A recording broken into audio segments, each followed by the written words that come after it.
It's the BlackCEO One Conference. I am so excited. I'm so excited. I am ready. I am so excited. This is the day of the unstoppable Black woman. This is the Unstoppable Black Woman Day, and I'm excited about that. I'm excited, but I am Donna, Black woman. That's me, and we have some amazing, unstoppable Black women, such as Lashanna Williams, Marcella D. Moore, Dr. Jennifer Harris, Horton. I'm telling you, these amazing, unstoppable Black women will be sharing with you what it means to be an unstoppable Black woman for a time such as this. So get ready to take some notes.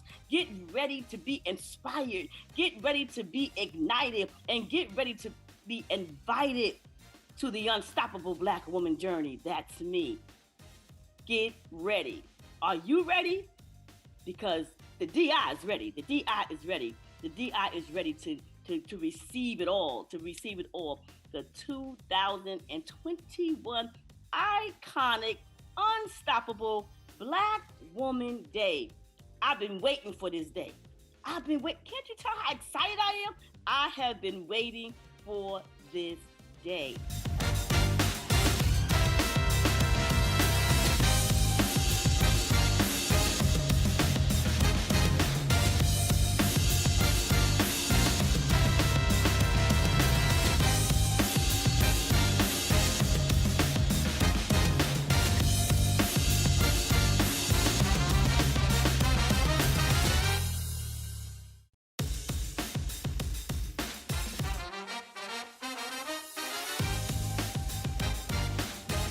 Hello everyone, my name is Pasha Carter and I want to welcome you to my training. I'm so excited because anytime I get a call from Trevor or Shay or anybody from BlackCEO, I make sure that I put my schedule in order and that I am available. Why? Because I believe in them. I believe in their cause and I'm always here to support them. So I'm honored to be here this evening with you, or this afternoon or morning, whenever you're watching this.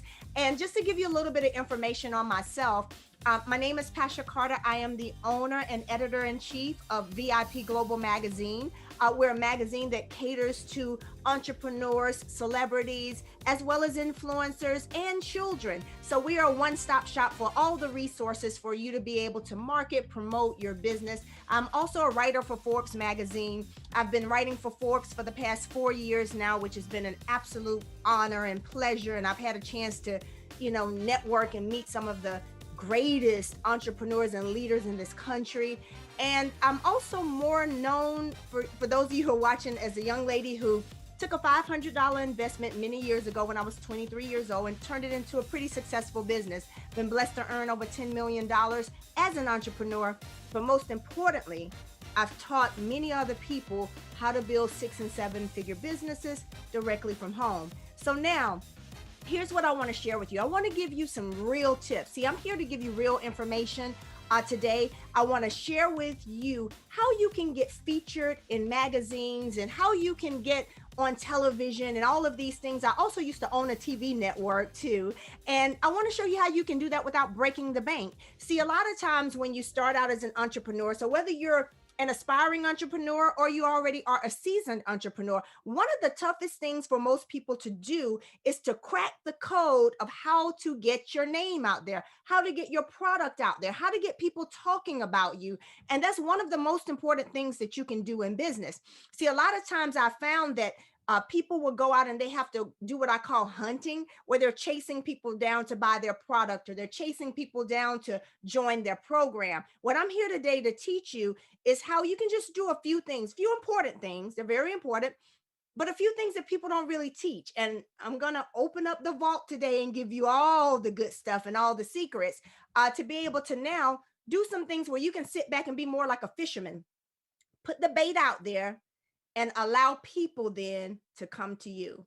So if you're ready to get your phone ringing, your DMs blowing up, people emailing you, and reaching out to you, commenting on your post, and all of those good things for your products, your services, you're in the right place. So just give me a little bit of time and I'm going to share those secrets with you. So now let's talk about how to get featured in magazines without breaking the bank. I want to share my story with you first. When I first started looking at getting featured in magazines, I didn't know what to do. So I did what most people do. I started Googling PR agencies and this, that, and the other. And I found that many of them were honestly, some were great, but a lot of them were just a lot of talk. You know, they talked about what they were going to do and how they were going to get you featured. And then I started researching and, reaching out to some people that had been with these agencies or these individuals.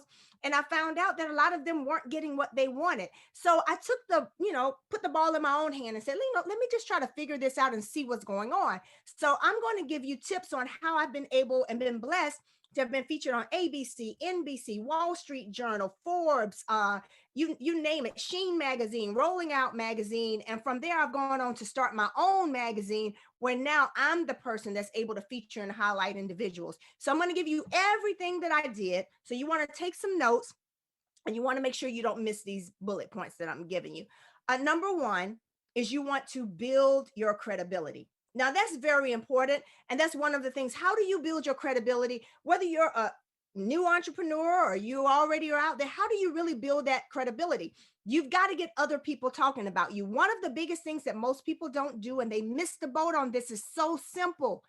Get testimonies. Immediately when someone tries your product, have them do a testimony and just send you two little sentences or a quick audio snippet or a quick video, whatever you want to do, and take those testimonies and just start collecting them. Because trust me when I tell you, you're going to be able to utilize those testimonies for a long time and they will go a long way. So you've got to get people talking to you, talking about you. You've got to get your customers talking about you.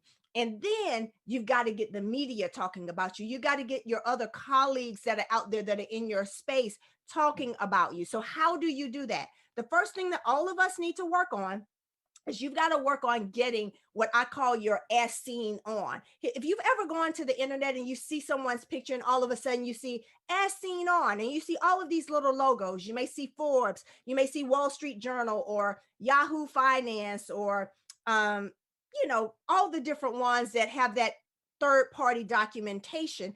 You want to make sure that when you post your photos on social media or your signature in your bio, you want to make sure that you have those and that it's authentic. That's important. So you've got to make sure it's authentic and you've actually been on those places, because I have seen some people who have done it the other way and it did not turn out well for them.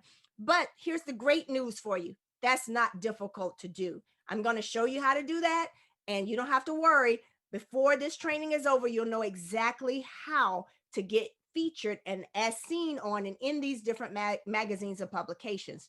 So one of the other ways to build your credibility is you want to make sure that you start out by you can get featured on blogs. You can reach out to people who have blogs. And then what starts to happen is, like, for instance, you can reach out to me. I have a blog on with our magazine. Sometimes if people aren't writers or contributors for our magazine, we'll feature them in our blogs, but there are many other blogs. So find your space. So let's just say you're in health and wellness, or you have a makeup line. Start looking and Googling all of those blogs that are specific to your niche. So if it's makeup, you find all the bloggers in makeup. If it's a flower business, or if you have your own course, you want to make sure that you're reaching out to people that are in your space, your avatars, those people who are looking for you. They're looking for you. They just need to find you. You start reaching out to all of those individuals, because here's the thing that most people don't know.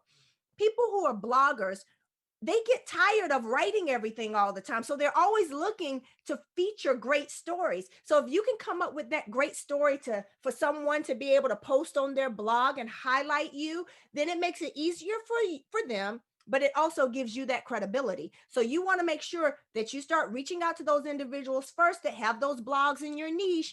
And if you're an entrepreneur, you could definitely reach out to myself, and I will definitely help you get featured on my blog and many other blogs. Now, the other thing that you want to do, number 2, is you want to find and write down all of the magazines that are your goals, #goals. So now how do you do that? You start Googling and you say, okay, what magazines do I want to get featured in? whether it's Black Enterprise. I was just featured in Black Enterprise recently. That was one of the magazines that I always wanted to be featured in. I've been featured in many magazines, but here's the thing. I didn't start out that way. I started out with the smaller magazines, some of the smaller magazines. So here's the way you work your way up to the big magazines. Start out with the small magazines and start reaching out to the editors, start reaching out to those individuals. And if they have a, of course they, not if they, on their website and their social media, start leaving messages and saying, hey, listen, my name is so and so, I am the owner of this company, and this is what makes us unique, this is what we do. I would love to get information on being featured in your magazine or doing an ad or something like that. And you'd be surprised how people will start reaching back out to you. Guys, some people tell you to go out and pitch people all the time. And I will tell you, I've never really taken that approach. It's antiquated, it's old, and a lot of times it's overlooked. I've learned to build relationships one by one and open up doors based on a few doors that are open. So let me give you an example. When I first started getting featured in magazines, I would call an editor and get in touch and build a relationship. And even if that's the next thing, even if in the beginning you have to pay to play. So what I mean by that, there's some smaller magazines where it may cost you, and most magazines, it's going to cost you a lot of times to get featured, whether it's ad space, editorial, or what's called an advertorial. An advertorial is like a story on you, and these are the best ones. It's a story on you, but that story looks like an interview, but it ends with a link to your product or a link to your course or whatever it is that you're marketing. So it's a great story where someone features you in their magazine, but now you're able to click a button and all of that traffic now goes to your website. Now that is the best money that I've ever spent. And so when I first got started, I would reach out to different magazines, and whether it was a couple thousand here or, whatever there, I would reach out to these different magazines and get featured or get put on the cover or have a feature story inside the magazine. Then I would share that all on my social media. And here's what would happen. I found that is the best money I've ever spent versus just going out and buying ads or, going to some random site and trying to post something and figure out how I can get it. Because here's what happens. All of their traffic now becomes your traffic. So those magazines that have established traffic, then what starts to happen is all of that traffic that you pay for to be in their magazine, to be featured in their magazine. And then like if you have someone like myself where I just launched our magazine and now we're doing a lot of press behind our magazine. So now we have an issue that just came out. We're a quarterly magazine. So it's going to be pressed for 3 months straight that are backlinks to every single person that's featured in that publication. So they're going to have press from all of the major outlets. And it's just a consistent push for press that goes back to every single person that was featured in the magazine. And that could be you, whether with any magazine. So first thing you got to do is start again, look for all the magazines that are in your space. So if you are let's say you're in the makeup business, you want to look for magazines that deal with makeup, skincare, moms love makeup, women focused magazines. You want to look for all of these type of magazines. And then you got to learn how to take what you do and put a twist on it. Because see, here's the thing. If you're into makeup, you're just not a makeup company. You're now an entrepreneur. So then you start looking for magazines that are about entrepreneurship. So you take that story of makeup, and instead of just focusing on selling your product, now you tell them how you started your business. How did you create your makeup line? Who did you use to wholesale, and how did you set up your website? And these become other stories on you. But guess what? It leads back now to people buying your product and finding you. So those are the first. So build your credibility. You got that down. You want to make sure that you have those as seen ons that, again, I'm showing you how to do all of this. You want to get on blogs. You want to make sure that you find magazines, write them down, every magazine you can think of. And here's the thing, guys, don't let fear stop you. Don't be afraid to reach out to people. The worst that can happen is they don't respond, or they say, no, they're not interested. But guess what? What's the best thing that can happen? You can start out small and you can start getting featured in all of these different spaces, and the whole world begins to know who you are. The other thing, number three, is don't be afraid to pay to play. You know, if you Google it, they say the average cost for getting featured in a magazine is from 500 all the way up to 20K, guys. So it's not cheap. It's dependent upon the size of the magazine, whether it's a local magazine, national magazine, where are they, what is their reach, and all of that kind of stuff. So depending upon who you go to, it can cost anywhere on the low end, a few $100s, on the high end, you know, very costly. So that's why I say, if you start out small, if you don't have that big budget, it's okay. Don't even get caught up in that. You can start out with the blogs that then you paid a few $100s here or a couple $1,000s there to get featured in magazines. To get featured in my magazine for the next issue, it is very inexpensive, simply because my goal for the first few magazines is to highlight those aspiring entrepreneurs and group you guys with the ones who have already made a name for themselves. So imagine being featured in a magazine where your story is next to somebody who was one of the gentlemen on Shark Tank, or maybe, you know, one of the celebrities that has their own line of makeup or hair care, you know, those things. So I make sure that I am very intentional with how I lay out our magazine, because I want to make sure that anybody that's featured gets the best press possible. So those are the things. So the next thing you want to do, number 4, is get referrals. Guys, I can't tell you how many times that this has opened up so many doors for me. So if I were featured in a magazine, here's what I'll do is, while you know, getting prepared for the story, we're going back and forth, you know, emailing this, that, and the other.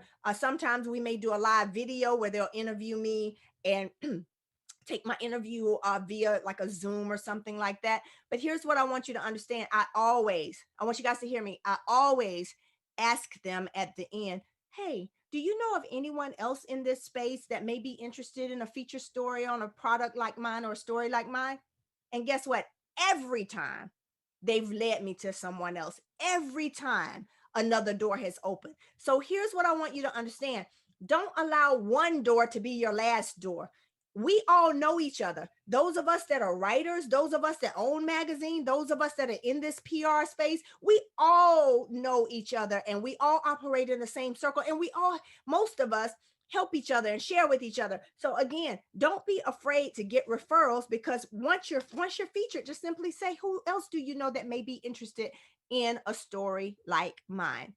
The other thing you want to do, and I have a few more tips for you guys, and some resources for you as well that are going to be really, really good, is you want to find a mentor who has done it. I talked to you guys about, you know, the big PR agencies and PR companies, and they are very costly. And unfortunately, you just kind of get looped in with everybody else. And that's just the reality of what I've experienced. Maybe you've experienced something different. I don't know, but I'm just giving you my story and my truth, and I'm giving you my steps. So you want to find someone who has done it. So what you start to do is you can start looking in different magazines. And if you see people, usually, sometimes it may be easier to get in touch with someone who was featured in the magazine, because I've done this before too. I've reached out to someone who was featured in the magazine and say, hey, I know that you were just featured in XYZ magazine. How did you do that? Or who's the contact person? Do you mind sharing it with me?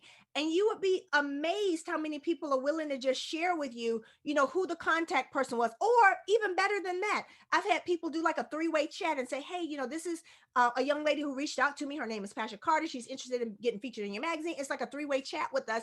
And then I immediately have that direct contact. But it's because I opened my mouth. I talked, I asked. And when you ask and you ask and you ask, what starts to happen is people start saying, yes, yes, yes. You're going to get some no's, and that's okay. But more than likely, you will get a lot of yeses. Now, I want to give you some important tips that are very important to making sure that if you're selected to be in a magazine, you want people calling you back. Most magazines that I've been featured in, they'll call me back on other issues if they do a special issue, or if they do another issue. And let me tell you why. There's secrets to that too. The worst thing you can do is reach out to a magazine, and then they say yes, and they ask you for certain things, and you're not ready. Let me tell you why. Magazines have deadlines. Magazines want to get it right. And in order for you to be that customer that they want to tell their friends about, that they want to highlight, there's some things that you want to make sure you do. Number one, you got to have great photos ready, guys. You got to have great photos that are high resolution. And if you don't know what high resolution means, Google that, talk to a photographer. It's easy. That just means highest quality, because when you, the most important part of a magazine are the pictures. So when you have great pictures, they want to put you on the best pages. They want to see you on the back cover, front cover, or as one of those feature stories. Now, not just a great headshot, but you want to have some good lifestyle photos too. Maybe some photos of you at your desk or outside with your family or in the middle of doing your work or whatever, kind of like, influencers have on Instagram. So you want to make sure that you are photo ready, and you take those photos, and here's what you do. You create a Dropbox folder that's ready to go. And inside that Dropbox folder, you want to have your photos ready. You want to have your bio ready. You want to have a press release ready. Now, listen, if I'm going too fast and above you, I'm going to help you, and I'm going to show you exactly how to get all of this done for literally hardly anything. Okay. Are you guys ready for this? Dropbox costs maybe $10 a month or something like that. And all that is a software or an app where you can upload high resolution photos off of and you'll just send a link to someone, and you'll be able to send that link, and everything is in there. Now, let's talk about your press release. Don't stress out on a press release. And please, if this is not your lane, do not try to write it yourself. There are too many other people out there who do that you can pay them to do that versus you doing it. I'm a writer, so I've been writing my press releases, but let me tell you, and I write press releases for other people. So if you need that service, let me know. But you can also go to upwork.com. That's UPWORK.com, and put in that you're looking for someone to write a press release. You can get a press release written for you that is a stellar press release. So whether you get it through me or through Upwork or anybody else, just get it done and make sure that it sounds good and it hits all the right and the most important points. Okay. So you want to make sure you have that press release ready. The other thing is, when you're featured in a magazine, and you're especially in the smaller magazines, the most important thing you can do is share those links. The magazine will highlight you and feature you, but let me tell you how to get them always coming back. If when you're featured in their magazine and they start to see that you are sharing it, because they put so much work into their magazines, that if they highlight you and they feel that you're only, wanting to use their following, but you're not posting, you're not sharing, you want to make sure that on all your accounts, your Twitter, your Pinterest, your Instagram, excuse me, your Twitter, your Pinterest, your Instagram, your Facebook, and your email list, whatever, you want to make sure that you share and tag them. I always would share the magazine and tag them in it so that they could see. And then in the comment section, guess what would happen? They would reply and say, "Oh my goodness, Pasha, it was such an honor to feature you, da, da, da, da, da." So you want to make sure that you're consistently sharing once you're blessed to be featured in some of these magazines. The other thing you want to make sure that you're doing is you want to make sure that you're building relationships, guys. I can't express this enough.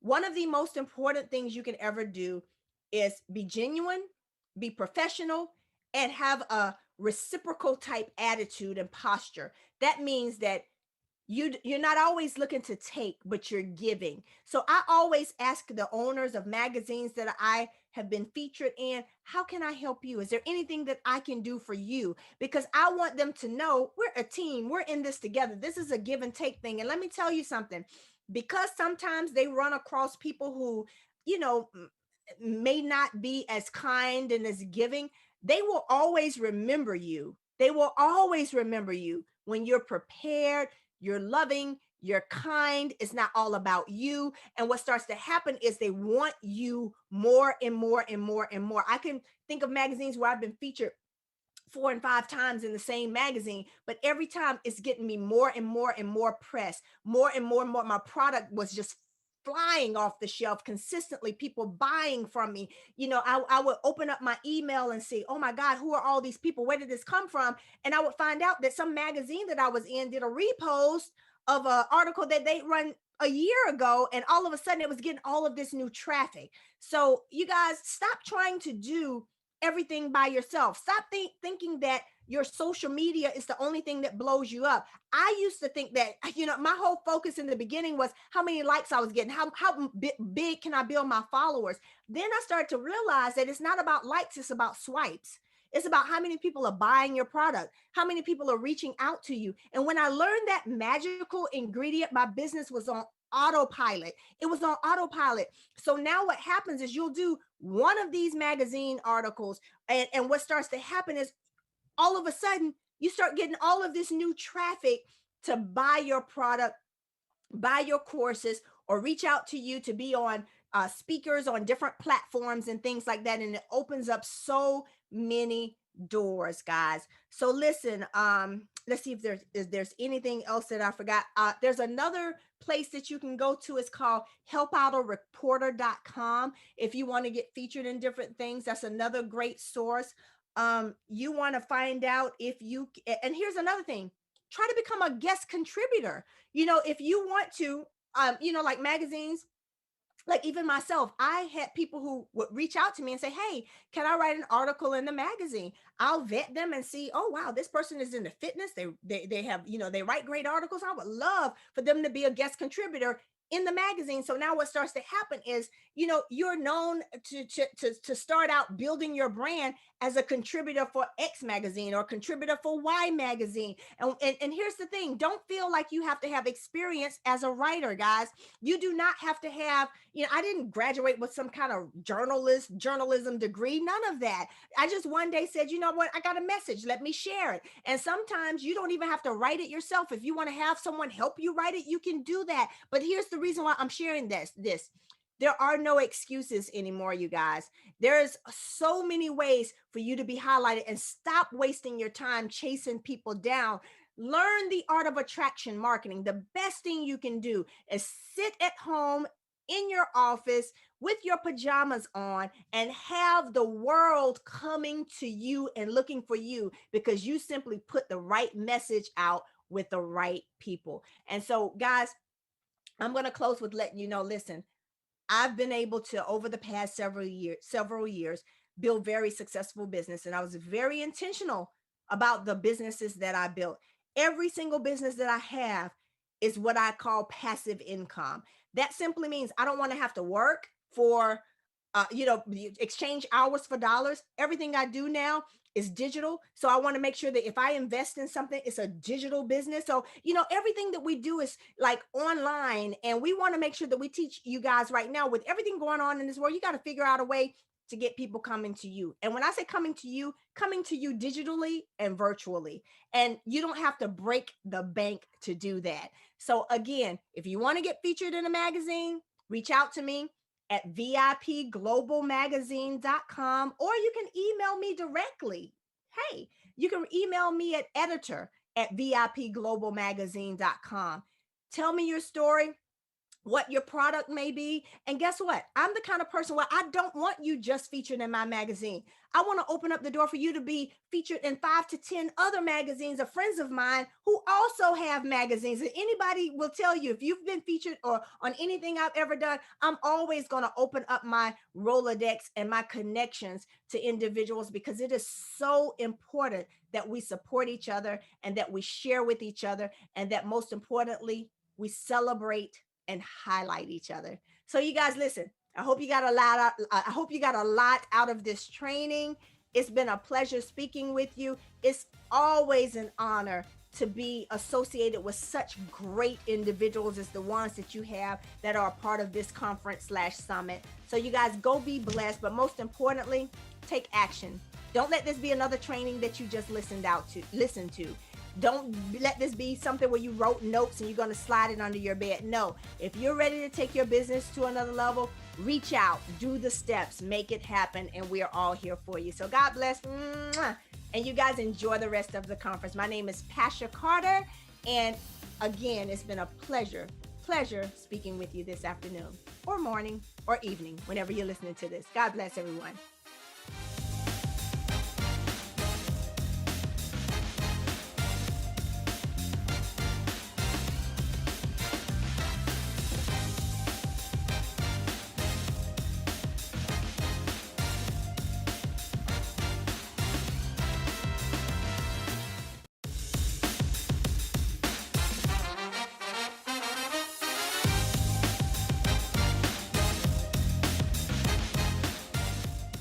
welcome. Hello. And I am so excited to be sharing with you all today for the unstoppable Black woman, my good sister, Donna Hicks Izzard. We go way back. And so I have the distinct pleasure to share with you today about being unstoppable in real estate. And one thing that I love is real estate. So just a little bit of background about myself. I am Dr. Jennifer Harris out of the North Carolina area and born and raised in the Carolinas and formerly a network engineer. And then I transitioned into real estate over 17 years ago. And one of the things I love about being unstoppable is that I'm going to share with you some tips and actually some pointers about how and why I have been unstoppable in real estate and how you can do the same. So note takers are money makers. So get your pen and paper out. I've got some notes down with myself that I want to share with you. So get your pen and papers out and let's get started. So first of all, you are listening to the Unstoppable Black Woman Day. And being unstoppable is going to require you to have certain traits, okay? So one of the first things is having a winning mindset. Yes, being unstoppable is going to require you to have a winning mindset. Now, this goes actually back to my dad. My father, he was my first coach. He actually threw me into what is called T-ball. I know many of you may not even know what that is, but T-ball is where I was about 4 or 5 years old and he made me play sports. But not only was he my coach, but he taught me how to have a winning mindset. Now, mind you, I was probably about yay high being 4 or 5 years old. But the one thing he told me was that Jenny, he would get down on my level and he would call me Jenny. I'm not going to tell you what his nickname for me was, but he would call me Jenny. He would say, "You are a winner. You are phenomenal. You can do this." And for you to do what it is that I called you to do and that God called you to do. And even from the age of 3, 4, 5 years old, my dad would put in me and instill in me about having a winning mindset. Now, no matter wherever you are or whatever you decide to do, you too have to have a winning mindset. And a winning mindset is going to cause you to be strong. Not only that, it's going to cause you to be unstoppable, but it's also going to cause you to be courageous. So having that winning mindset, no matter if you're changing careers, if you're starting your business, if you're jumping into real estate like I did. So being that winning mindset that my dad instilled in me, being a young little girl, especially in the South, and as a Black girl in the South, he actually wanted to instill in me to whatever you set your mind to, you can do. But not only that, wherever you are in life, your mind got there first. And that's what a mentor of mine taught me. But the thing that my dad also taught me was that not only was it going to require a winning mindset, but it was also going to require me to set my goals and focus. So a winning mindset is going to also put you sky levels ahead, right? And when you upgrade your mind, you actually you upgrade your life, you start to upgrade, whatever it is that you desire to do. So having that winning mindset is number one with becoming unstoppable. And that's what I took into jumping into real estate. I decided to become unstoppable in real estate by taking that same winning mindset and transitioning from being a network engineer into real estate, and my business just skyrocketed. So another thing about the reason why I am unstoppable in real estate is because I am focused. Focus, focus, focus. So you have to get focused, you have to stay focused, and you have to consistently be focused. Be focused on what that goal is. Be focused on what that dream you have. And so just like a racehorse, when you think about a racehorse, and I think about someone that is focused, you talk about being laser focused. So think about a racehorse as they're going down and they shot out, in that, and they have all of these other horses. They don't look to the left, they don't look to the right, but they stay focused. And focus is following one course until successful. right? Follow one course until successful, because there's so many different distractions that can come your way. There's so many different things that can try and stop you. But when you are unstoppable, you are focused. So maybe you're focused on building your business right now. Maybe you're focused on your career. Maybe you're focusing on getting out of debt. Or maybe you're even focused on, starting a family or raising your family. Or maybe you even focused on getting that degree or going back to school. Whatever that is, that focus is, you too can be unstoppable. But it's going to take a winning mindset, and it's going to take for you to be focused. So write down those goals, write down those streams. It's like I was focused on transitioning from engineering into real estate. And so I had to focus on passing that test, that broker's test. I had to focus on getting those particular skills, but I also had to focus on myself. And I knew that journey was going to be ahead. So whatever journey that you have, just know that you have to focus. So another thing I want to tell you about being unstoppable is to be determined. Yes, I am determined. I'm an unstoppable Black woman, and I'm also determined in real estate. Now, I was determined, number one, to pass that real estate test, but I was even more so determined to get out of engineering. Now, I love the people that I worked with engineering, but the thing that I did not like was that I did not control my time. I did not control the amount of money I was able to make.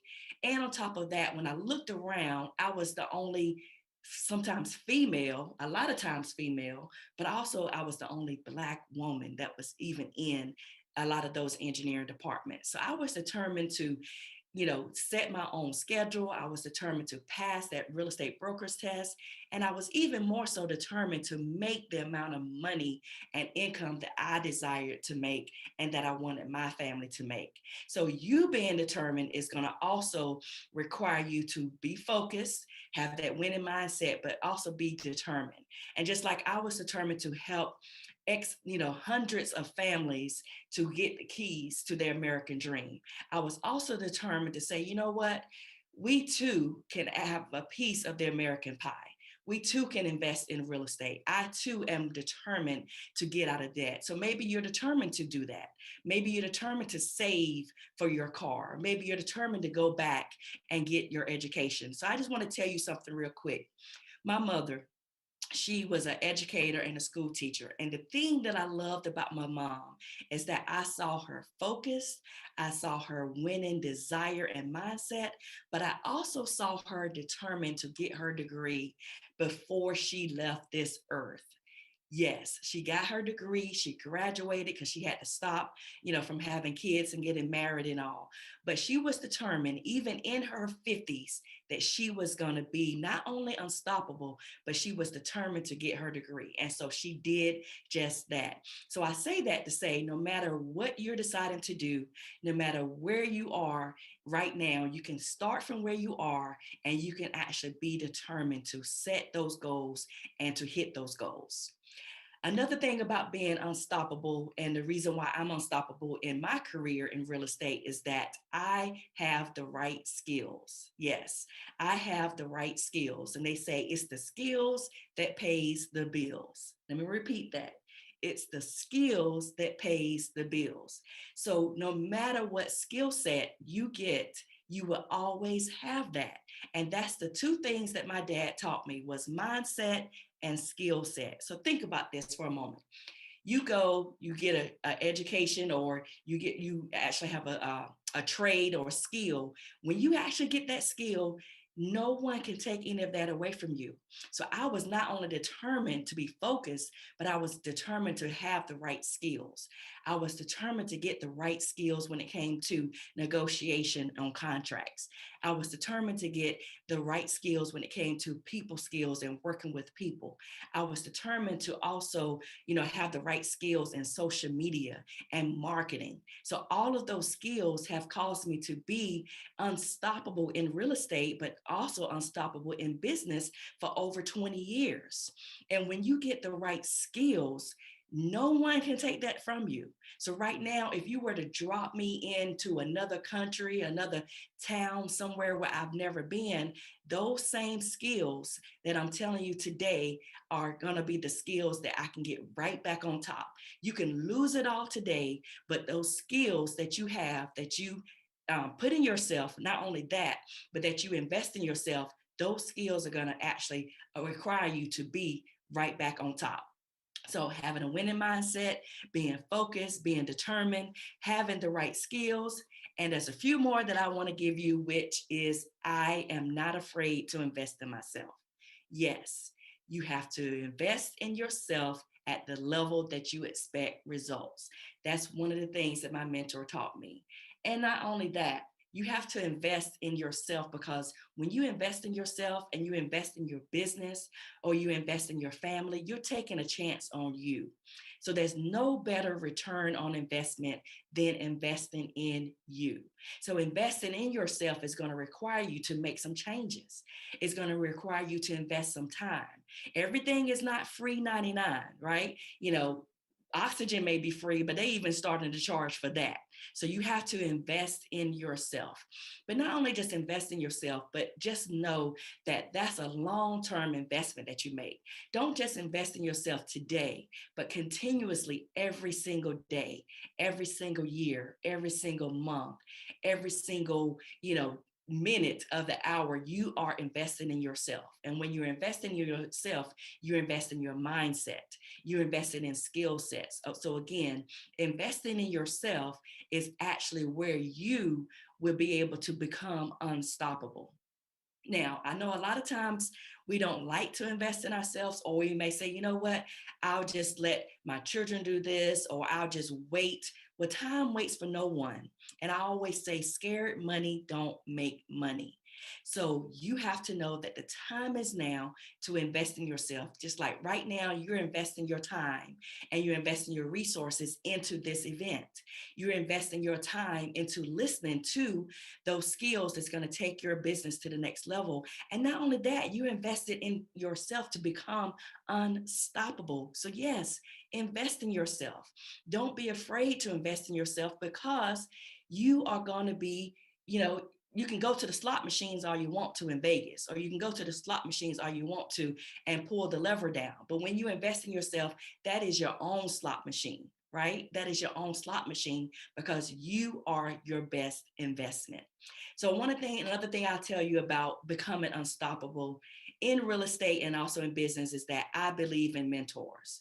Like I mentioned before, my dad was my first coach, but I've always had mentors. I've always had mentors in my life. I've always had those that were willing to pour into me because I invested in myself, but I also learned to know that I believe in mentors. You cannot go things alone. You do not know everything when it comes to business. But another thing about believing in mentors is that think about the greats, like, Michael Jordan and Serena Williams, LeBron James, Kobe Bryant, Tiger Woods. All of them had mentors and coaches, and they invested a lot. But now look at where their careers are. They're on top of their game. They're totally killing it and winning it in their level, in their field. So just like they are doing, you have to make sure that you believe and you find the right mentor. Not only just any mentor, but the right mentor that is willing to pour into you, but they're going to pour into you those other skills and those other the mindset that you need to become on top of your game and to become unstoppable. So don't be afraid to believe into mentors. Don't be afraid to invest in yourself and to get a coach. But before you do that, you have to make sure that you are coachable, right? So another thing I wrote down for you is that I am coachable. Like I mentioned before, ever since the age of 4 and 5 years old, you have to be coachable. And it's going to require you to maybe put aside a little ego, edging God out. And it may also require you to just shelf what it is that you think you know and invest and know that you become coachable. Now, becoming coachable doesn't mean that you don't know anything. Becoming coachable doesn't mean that, you're going to just learn it all overnight. But becoming coachable is a way that you're training your mindset, like the greats I mentioned before. They're training themselves, but they also became coachable. And when you become coachable, you open your mind up to the possibility and the ideas of you becoming unstoppable. You start to tend to grow your mindset. And when you're coachable, you also will be growing your bank account. When you're coachable, you will also be growing everything that you have in your life. So you are coachable. And another thing about I want to say about being coachable is that coaches are supposed to help you get to those next levels, right? And when those coaches do that, they actually will require you to be unstoppable, not only when it comes to your real estate, but also when it comes to your mindset. So not only are you going to have a winning mindset, but you're going to be focused. You're going to be coachable. You're going to be unstoppable. And the last things I want to tell you is undeniable in your greatness. So no one can take your greatness from you when you have these skills. So I'm just going to recap. Okay. So this has been an amazing time. And I'm just going to recap with you that when you are unstoppable, no matter if it's in real estate, and the reason why I have been unstoppable in my career, even as a Black woman, is that I have had a winning mindset. I am focused. I am determined. I have the right skills. I invest in myself. I believe in mentors. I am coachable and I am unstoppable. So I want to tell you today, make sure that you take these notes, write down affirmations and declarations that will cause you to be unstoppable. So again, no matter wherever you are in life, your mind got there first. So become unstoppable in your career, become unstoppable in your mindset, become unstoppable in your skill set, and become unstoppable in your business. And not only that, become unstoppable in your faith and become unstoppable in your life. So I am Dr. Jennifer Harris. I thank you so much for listening to me. I'm the founder of Purses, Pumps, and Power and the author of the Black Woman's Declaration of Independence. So wherever you are in life, your mind got there first. But remember, scared money don't make money, and closed mouths don't get fed. So when you are unstoppable, you are undeniably being you, but you also are unstoppable in your greatness. So I look forward to touching bases with any of you. My email is jennifer@pursespumpsandpower.com. That's jennifer@pursespumpsandpower.com. So again, I want to thank my sis Donna for allowing me to speak on her platform. We go way back, and make sure you get you some unstoppable sisters that's going to push you to the next level. So until next time, take care and God bless.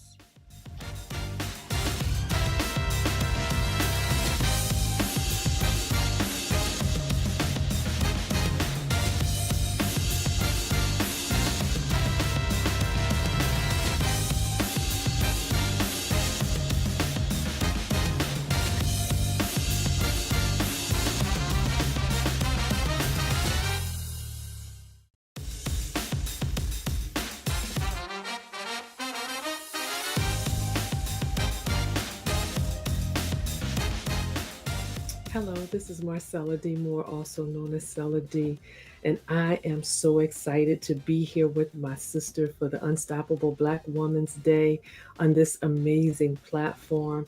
Donna, you are amazing, and you are such a good steward over the gift that God has given you, and I am so happy to be partnering with you on this journey and able to do life with you. I'm excited about what God is doing on this platform for today, but not only this, but I'm excited about everything that God is doing and will continue to do in your life. You have a heart for people. You are genuine, you are authentic, and I thank God that we are sisters. So I'm privileged and I'm honored to just share this time on this platform today, hoping and praying that the words that I share will empower someone, will cause someone to consider and think about their journey and understand the power that dwells on the inside of them. I remember maybe about 20 something years ago. While I was married, my children were small, my daughter 10, my son 6. And I remember being in my marriage and knowing that something was going on, not being able to put my finger on it, but just realizing that my husband, my ex-husband, and I were going in different directions. And we worked together in ministry. We did ministry. We taught a lot at churches. We traveled throughout the country. We walked with some great people during our time together, learning about God, experiencing God in a great way. But when my marriage began to break down, and back then we really didn't talk about a lot of different things. We did not voice how we were feeling. And I was always taught that my job as a woman was to cover and protect my husband. So on the inside, I was dying on the inside, and I really did not share with a lot of people the pain that I was experiencing because of what was happening. And I remember many a times while we were breaking down, we were still going and traveling and speaking and just being in the atmosphere with so many great people.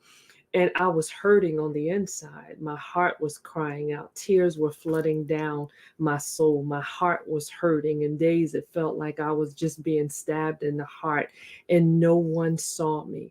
I would go and I would smile and I would be kind and I would help those who were hurting and I would speak life to them.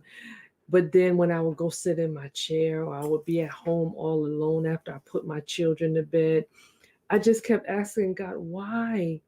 Why is no one seeing me? Why can't anyone walk up to me and speak life to me like I speak to everyone else? Why no one sees my pain? What is going on? And I remember day after day just feeling overwhelmed and feeling sad on the inside, and on the outside smiling. And in addition to my marriage at that time, I worked for a Japanese steamship line. I was an account executive, so I went to see customers all the time, taking customers out to dinner for entertainment, spending a lot of time with them, talking about their families, smiling on the outside but yet dying on the inside. And every single time I came back into my community, I came back into my culture and the people that I was around, I still had this cry on the inside, as if I was a little girl sitting in the classroom, raising my hand saying, see me, or I have a question and I need an answer. And I just did that for so long. And I cried and I just went through. And I realize now, as I look back, that a lot of the pain that I experienced during that time was simply because I was looking for someone to rescue me. I was looking for someone to come and make it all better. I was looking for someone to come and just do whatever they could do to just take the pain away. Until one day, I never forget, I was in my bathroom at my house. My bathroom, I had this huge bathroom that I loved dearly. And it was huge. 2 sinks in the bathroom, huge bathtub, a separate shower. My bathroom was beautiful. I was living in Texas. And I was sitting there, and I remember in the bathroom, I had these peach pillows that I bought from Pier 1. And those pillows, I loved them. They were soft, and I would hold them tight. And over the years, those pillows became my saving grace. And I remember going in the bathroom and sitting next to my pillows and holding them. And that time I was angry. I would hit against the pillow. I would shake the pillow. I would cry. I would say, God, what is going on? Why is this like this? I did what I was supposed to do. I was loving you. You know, I married the man who I was supposed to be with in my mind forever. He loved you. We loved you. And this marriage is breaking down, and it's not getting any better. There is no light at the end of the tunnel. And I was dying on the inside, laying my head on the pillow at night and tears coming down my face and just being hurt and broken. And I sat in that bathroom, and the song that I played over and over and over again was Yolanda Adams' Open My Heart, alone in the room, just me and you. Oh, yes, I feel that thing now as I'm talking about this story. And I sat in the bathroom one day, and I had those pillows and I leaned on those pillows, kept my secrets. Those pillows knew the things that were on my heart. Those pillows experienced my tears. Those pillows experienced the punches that I would throw into them because they were my only hope at that time. I could not let other people see and know voluntarily that I was dying on the inside, and I needed them to see me and come and give me words and to rescue me.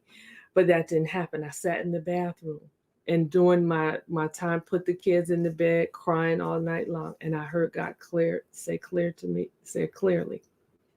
Sella, I need you to be a part of your own rescue.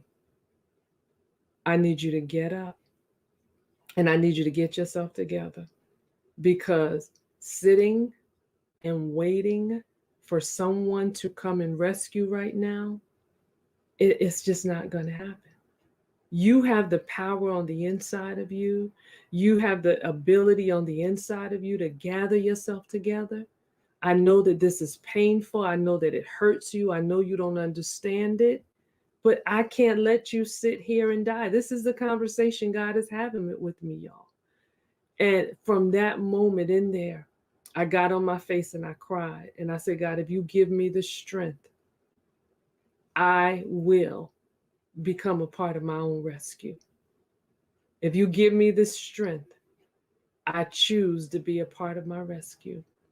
And from that day, I realized that single, married, whatever, friends, no friends, community, no community, that I had to understand that God has given me an ability to become a part of my own rescue. Now, being a part of my own rescue does not mean that I don't need God and I can do everything on my own. Being a part of my rescue does not mean that I don't need the sisterhood and that I don't need to be connected with women and men in my life who empower me. It doesn't mean that I can do this thing on my own. But what it means that when I go through things and I experience things in this world and in this earth, I cannot sit and literally wait for someone to come and make it right for me, because God has given me the ability to do it myself. And so many times, especially women, and today I am talking to women because we're talking to unstoppable Black women. And I want you to understand this. Many of you feel stuck. Many of you feel like you are lost and you don't know which way is up. You don't see any light at the end of the tunnel.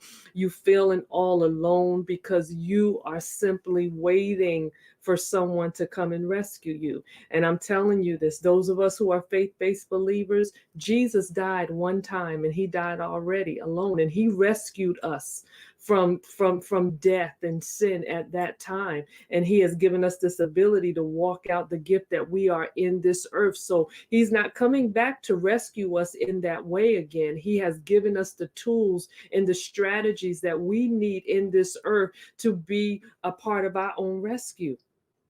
And being a part of your own rescue means that you are not going to sit and wait for anyone to come and validate you. You are not going to sit to wait for somebody to come and affirm you. You are not going to sit and wait for somebody to make it all right. You are going to get up from where you are, and you're going to embrace the gift of who you are, and you're going to become a part of your own rescue. I remember as a young girl, and I'm telling my age, and I'll tell it, I'm 57. And I remember this cartoon, and it was called Underdog. And Polly Purebred was the other little dog that when she got in trouble, she would stand on the corner and she was saying, where, oh, where is my underdog? Where, oh, where can he be? And Underdog would show up and he would rescue her. Just like with Popeye and Olive Oyl. When Olive Oyl found herself in the trouble, Popeye took that can of spinach and he'd eat that spinach up and he'd come and rescue her. But baby, I need to tell you today, Underdog don't even remember that he used to be a superhero. Popeye, long gone, retired. Matter of fact, I made a call at one time and I called the super friends. I called Batman, Wonder Woman, Superman, made a phone call to all of them because I wanted to make sure that I was on point when I was saying that nobody come to rescue you but you. And I asked them if they were available to come and rescue you or rescue me whenever something happened in our lives. They're not available. Wonder Woman is doing movies. She's traveling all over the world. Superman is in another country. Batman said he is retired. Again, Underdog don't even remember that he used to be a superhero. So you have the ability to become your own superhero because God created you to do so. He created you to be. The scripture tells us, those of us who are faith-based believers, that he has given us everything that pertains unto life and godliness. We have what we need in order to be effective in this earth. So whether you are single, married, divorced, children, no children, whatever your status may be, you do not have to remain stuck in wherever you are, whether it's a job, you're uncertain about what God has called you to do, you're uncertain about what he has called you to be, and you feel like, you know what, if somebody would just come, if somebody would just show up and rescue me, if somebody would just show up, then I will be all right. But guess what? If you would just show up, if you would just show up for yourself, you will find that things will begin to turn and work out in a way that you couldn't even imagine. You see, one thing that I believe that obedience is magnetic. Obedience makes us magnetic. And if you know anything about a magnet, when it's around other things that can be attached to it, when that magnet comes, everything just starts gravitating towards that magnet. And when we get up and when we get in movement and we begin to walk the way that God desires us to walk, and sometimes you won't know if you should go to the right. You won't know if you should go to the left. You won't know if you should stand up or sit down or roll over or cross. But the fact that you're moving, the fact that you're in movement, God will allow the things that you need in your life to come towards you. That's the beginning process of becoming an unstoppable Black woman. You see, because when I made a decision that my husband said to me, my ex-husband said, I don't want to be married anymore. And I spent so much time trying to change his mind and make him say, look, feel a different way. The moment that day when I sat in that bathroom and God spoke to me and told me to be a part of my own rescue, baby, it was on. I loaded up a 17-foot trailer, loaded up my house. I was living a life in Texas, but realized that in order to get my peace, I needed to be a part of my own rescue and come back to where my family was. Loaded up that truck, got my 10-year-old daughter and my 6-year-old son, and we left the state. And I haven't looked back since. And because I became a part of my own rescue, I positioned myself to be at a space and place where I got my peace back. When I became a part of my own rescue, then I began to do the things that were necessary in order for me to get the peace and the joy that I needed at that time. So, baby, you have to be a part of your own rescue. You have to know that you can. And I know things feel so overwhelming at times when it looks like there is no way out. But let me tell you about the God that we serve. He is amazing. He is awesome. He is a very present help in the time of need. And if we allow him to, he will speak to you just like he spoke to me. He will show up for you just like he showed up for me. And he gave me the courage. He gave me the strength to be able to stand up as the woman that he has called me to be. And during that time, I didn't know what it was going to look like. I was married for almost 20 years. I didn't know how to be any other way. I was 21 years old when I got married. All I knew was my ex-husband and my children. I didn't know how to live outside of that. And when he walked away, I felt like I was naked on a desert island with a son in the door, a daughter on my right and the son on my left. But I figured it out. And I was able to figure it out simply because I became a part of my own rescue. And I want to encourage you all today listening to me, whether you're listening to this live or joining us live or watching a replay, I want you to say to yourself today that today I choose to be a part of my own rescue. What does that look like? It looks like you're just not going to sit there and die, that you are going to let go of what was, accept what is, and bounce back to live a purpose-driven life, to bounce back to live the life that God has ordained for you. When you make a decision to become a part of your rescue, you no longer hold on to the thing that is no longer serving you. You say, you know what? This thing served me, and it served me while it was able to. It served me, and at that time it was good, but right now it can no longer serve me. And that's why I don't get upset about rejection. Because for me, rejection is when a person rejects me, simply they're saying to me, Marcella, I don't have the ability to serve you anymore. And then some people say rejection is protection.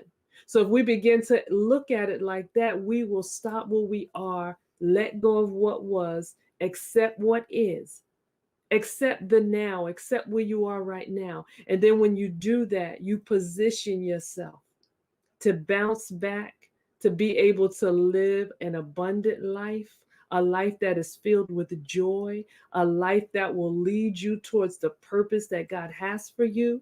So that's why today, I can say that I am an unstoppable Black woman. I can say that I am an unstoppable motivator. I'm an unstoppable life giver, because I realize that the moment I become a part of my own rescue, all of the heavens opened up and everything that I need is drawn to me. And then when I become a part of my own rescue, I begin to embrace my own journey, not desiring the journey of someone else, but saying, God, thank you for my journey. And then I can live on purpose, walking out the purpose that God has designed for me. And then lastly, I love myself to life.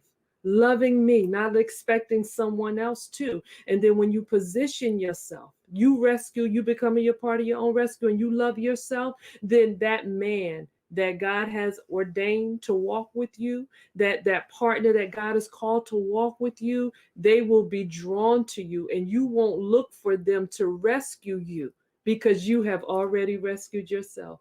So I am so grateful today that I can sit here with courage, in power, with wisdom, with understanding, with the might of God, knowing that I am where I am today simply because God loves me and because I chose to become a part of my own rescue. And it feels so good.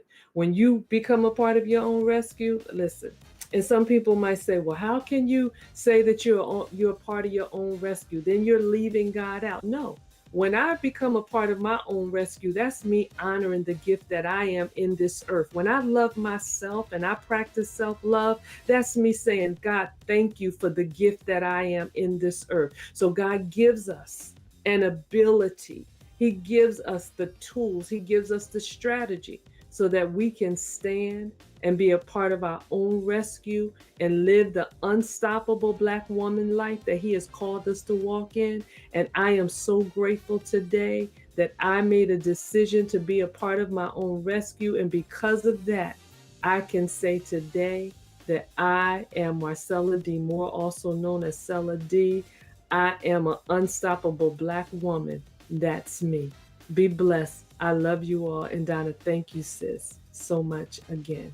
Have an amazing day.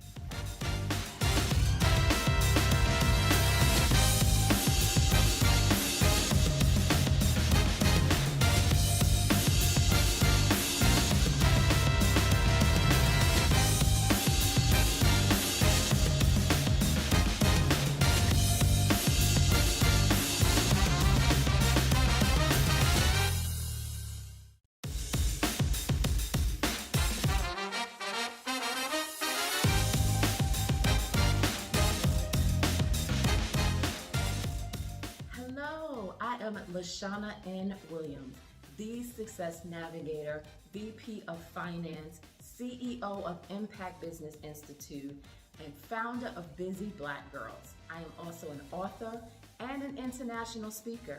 And more importantly, I am an unstoppable Black woman. I was born and raised in New York City.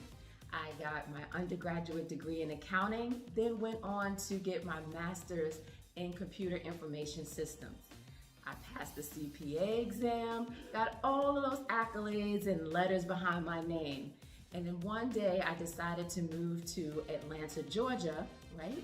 To get a better quality of life, to get new opportunities, to just do better, right? And at one point, I couldn't land a job. All of those degrees, all of those accolades, letters behind my name, and I couldn't land a job. And that sent me down like this path, like, oh my gosh, what did I do? Why did I move? And I was second guessing my decision.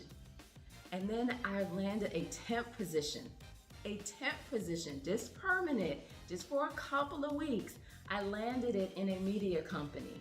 And I was determined that I was going to then become full-time, right? I was on a path that I was like, I am going to be full-time come hell or high water. And that's exactly what I did. That is exactly what I did. And today I can come to you and say, I went from temp to VP. Yes, I went from a temporary employee in that company to now a VP of finance. And that makes me unstoppable in my career. Unstoppable. But it wasn't because of my degrees or MBA behind my name, or I could say, oh, I took the CPA exam. It wasn't because of any of that. It wasn't because of any of that. How many of you know that you can have all the degrees in the world, that will not land you a job, nor will it climb you up that corporate ladder? There are some things that you need to know that will make you unstoppable in your career.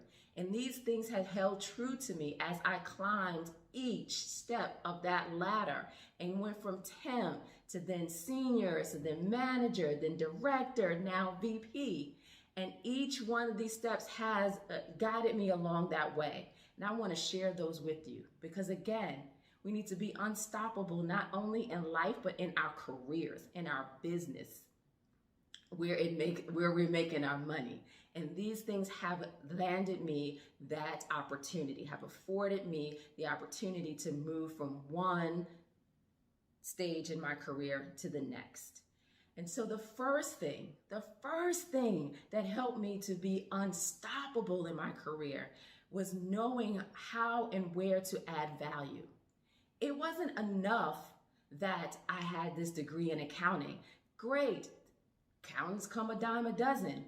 But what made me unstoppable is that I understood that there was an importance of knowing what was valuable to the company and placing myself in there. And then knowing where I can fit in and adding value to what the company held as a goal or held as a priority, right? It wasn't enough that I was just an accountant. So when I went into the organization, they wanted more people or more accountants who not only knew the numbers, but also knew systems, was also good with computers, was also good at thinking outside the box and doing things in a creative manner. And that's where I added value. That's where I said, you know what, that's going to be my niche. And that's what I did. And that has propelled me because I'm not just, another accountant or another financial expert. I am that person that now has that critical thinking, has that computer experience, has that project management experience, that I can say that I am different from the average and normal accountant or finance professional. So I carved out a niche in my career to where now I am looked at as that person that adds that value, that adds that particular skill set. And that makes me unstoppable. The next thing that has made me unstoppable in my career was being authentic.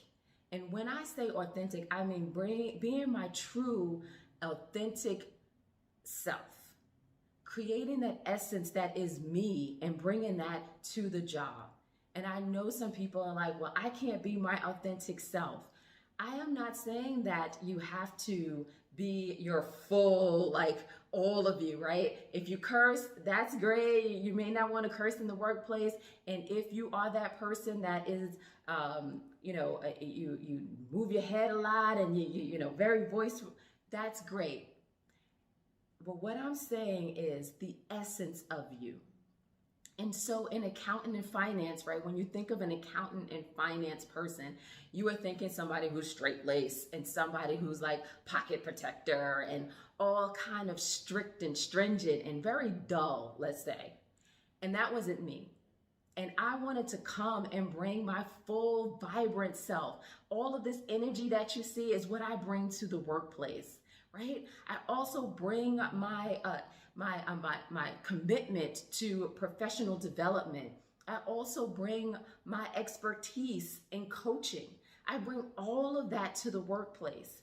And now I am sought after as that person who is the presenter, who is not only the presenter, who is not only the accounting and finance professional, but who is also the voice of reason, who is also going to be that person that stands up and stands out, right? Stands up and stands out. And that's because I decided, it's a choice, to bring my full self to the workplace. So I am authentic every day, all day in the workplace. What you see is what you get. And I understood that that was important because not only was that helpful for me to bring my full self, but that also allowed other people to see what I brought to the table. To see me not as just an accountant and finance professional, but also see Lashanna as a multifaceted professional.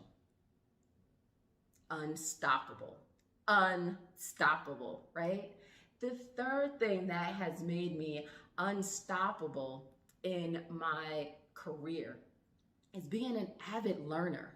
An avid learner. I just didn't say, okay, now I went to school, I got these degrees, and that's it. No, I am always learning and growing and always figuring out what is needed for the business, for the industry, for whatever position, whatever the next position is. What do I need to learn to get me there? Do I need another certificate? Do I need another, a course? What do I need to learn to get me to that next level? And even if it's not for the immediate future or the immediate role, I'm always that avid learner, asking questions so that I can be that resource to not only my boss, but to my company, right? Because that makes you unstoppable, right? Somebody who is just stagnant and stays content, that person is leveled out. That does not make you unstoppable. That makes you stoppable because now, you're leveled out. You learned all that you wanted to learn, and that is it. And so you remain in that position, you remain in that state, and you don't move forward. You don't propel in your career. What I'm talking about is being unstoppable and propelling in your career, moving up that corporate ladder when they say that you cannot. And so what I'm talking about is you being an avid learner so that you can be that valuable person, so that you can be that resource to the company so they can see, okay, we need to keep this person. This person is somebody that we need to look out for because she's going to be the next CEO. She's going to be the next VP. She's going to be the next SVP. Whatever it is, whatever your goal is in your career, they're going to see you as that when you stay and remain an avid learner. So you have to do that, right? You have to do that. And what the other thing, oh my gosh, this was super important. And it took me a minute to understand that because so many times we learn about, oh, I need a mentor and I need somebody to mentor me. And mentors are great and they are needed. You need a mentor. You need several mentors, right? They teach you and guide you on certain things in your career. Different things actually in your career. So you may need maybe a mentor, you may need a female mentor, you may need just different mentors that are not in your industry or not do the same thing that you do so that you can learn about different areas and also get different skill sets. But what I learned was the value and the importance of an advocate. An advocate. Somebody who is going to speak for me when I am not there. Ooh, yes. Let's talk about that. Because what I am talking about is that person that when they're talking about, oh, let's promote X, Y, and Z, let's promote Lashanna to a VP. Somebody's at that table, because let's be real, it is not us that is at that table in most times. And so you need an advocate, somebody who's going to speak up for you on your behalf and say, hey, I know Lashanna. She does great work. She is ready for the next level. She is our top talent, and we need to promote her. We need to, keep her in our pool. We need to keep her in this organization. And those conversations are had. Let's real talk. Those conversations are had, and they're had often. And succession planning, talent conversations, they're had, if not once a month, once a quarter, or annually. And you need to have somebody at that table who can speak up for you. Because if not, the conversation is like, oh, let's promote John, or let's promote Sarah, let's promote Lisa. And they're like, oh, I don't know who that person is. Next, who else you got? That's what that conversation looks like when you don't have an advocate at the table. So each time my name was brought up, somebody was like, yeah, I worked with her, she's great. Or I worked with her, yes, she's doing X, Y, and Z. We worked on this project here, or she helped me with this, and I know her work ethic, and I know she's going to be that top talent or that star in our company. Somebody has to be at that table. So let's stop thinking, oh, because I did my job, that's going to propel me, that's going to get me to the next level. You doing your job gets you a paycheck. You doing your job gets you a paycheck. It doesn't get you a promotion. It doesn't propel you. It doesn't help with your brand. It gets you a paycheck. What I'm talking about is being unstoppable in your career, being that force, that powerhouse, that dynamic person that can go from temp to VP. That's what I'm talking about. Unstoppable. And so it was more than just being that person that did my job. I did above and beyond my job all the time. I was always planning for that next, always doing what was needed for that next level. And not because I'm like, oh, ooh, look at me. It was because I realized and understood these things that I'm just talking to you about today. Those 4 things that I just spoke to you about, those are the things that help you in propelling your career. Those are the things that help you become unstoppable. Takes you from being stoppable and dispensable to being unstoppable. And that's what we want. We want to be unstoppable, not only in our careers, our lives, our relationships, the unstoppable Black woman. So let's go over those again, those 4 things, because I want you to hear me, and I want you to also take action and make sure that you have all 4 of these as it relates to your career. Make sure that you're on that trajectory so that you can climb that corporate ladder, break that glass ceiling, and be unstoppable in your career too. So the first thing, as I mentioned before, is adding value to the company. Do you know what is a priority in your company? What are the goals in your company? And how can you take your superpowers and place them so that you can add value to the company, right? Do you know? If you don't know, you better ask somebody. And you better make sure that you know how you can fit in there, how you can take your superpower and add value to the company, right? It's not enough that you just have all these degrees. Those are great. They sit on the wall. They look pretty. What I'm talking about is you adding value, you being valuable, being a resource, being an asset to the company that you work for, right? The second thing, authenticity. Authenticity, bringing your full self to the job, bringing your full self to the office. They're not just looking for some cookie cutter anymore. You got to stand out, differentiate yourself. And how do you do that best? Is by being your true, authentic self, because there's only one of you, right? God broke the mold when he made you, and there's only one of you.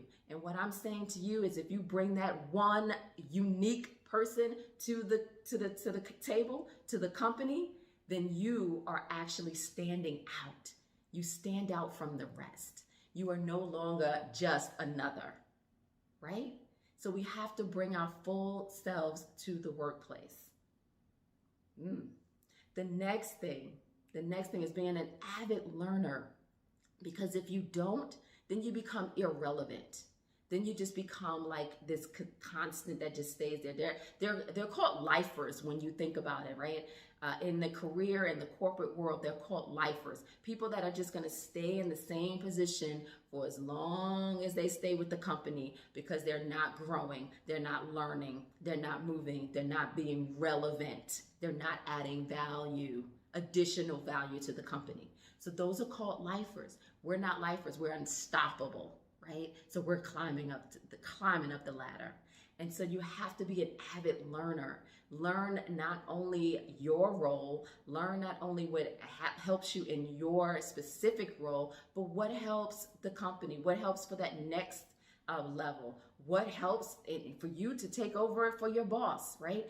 Are you next in line to take over if your boss left the company, retired, or just decided that they didn't want to, be in that role anymore? They got promoted. Are you ready to take on that next level? And if you're not, then I strongly advise you to be an avid learner. Learn what is needed for that next role so that you're ready, right?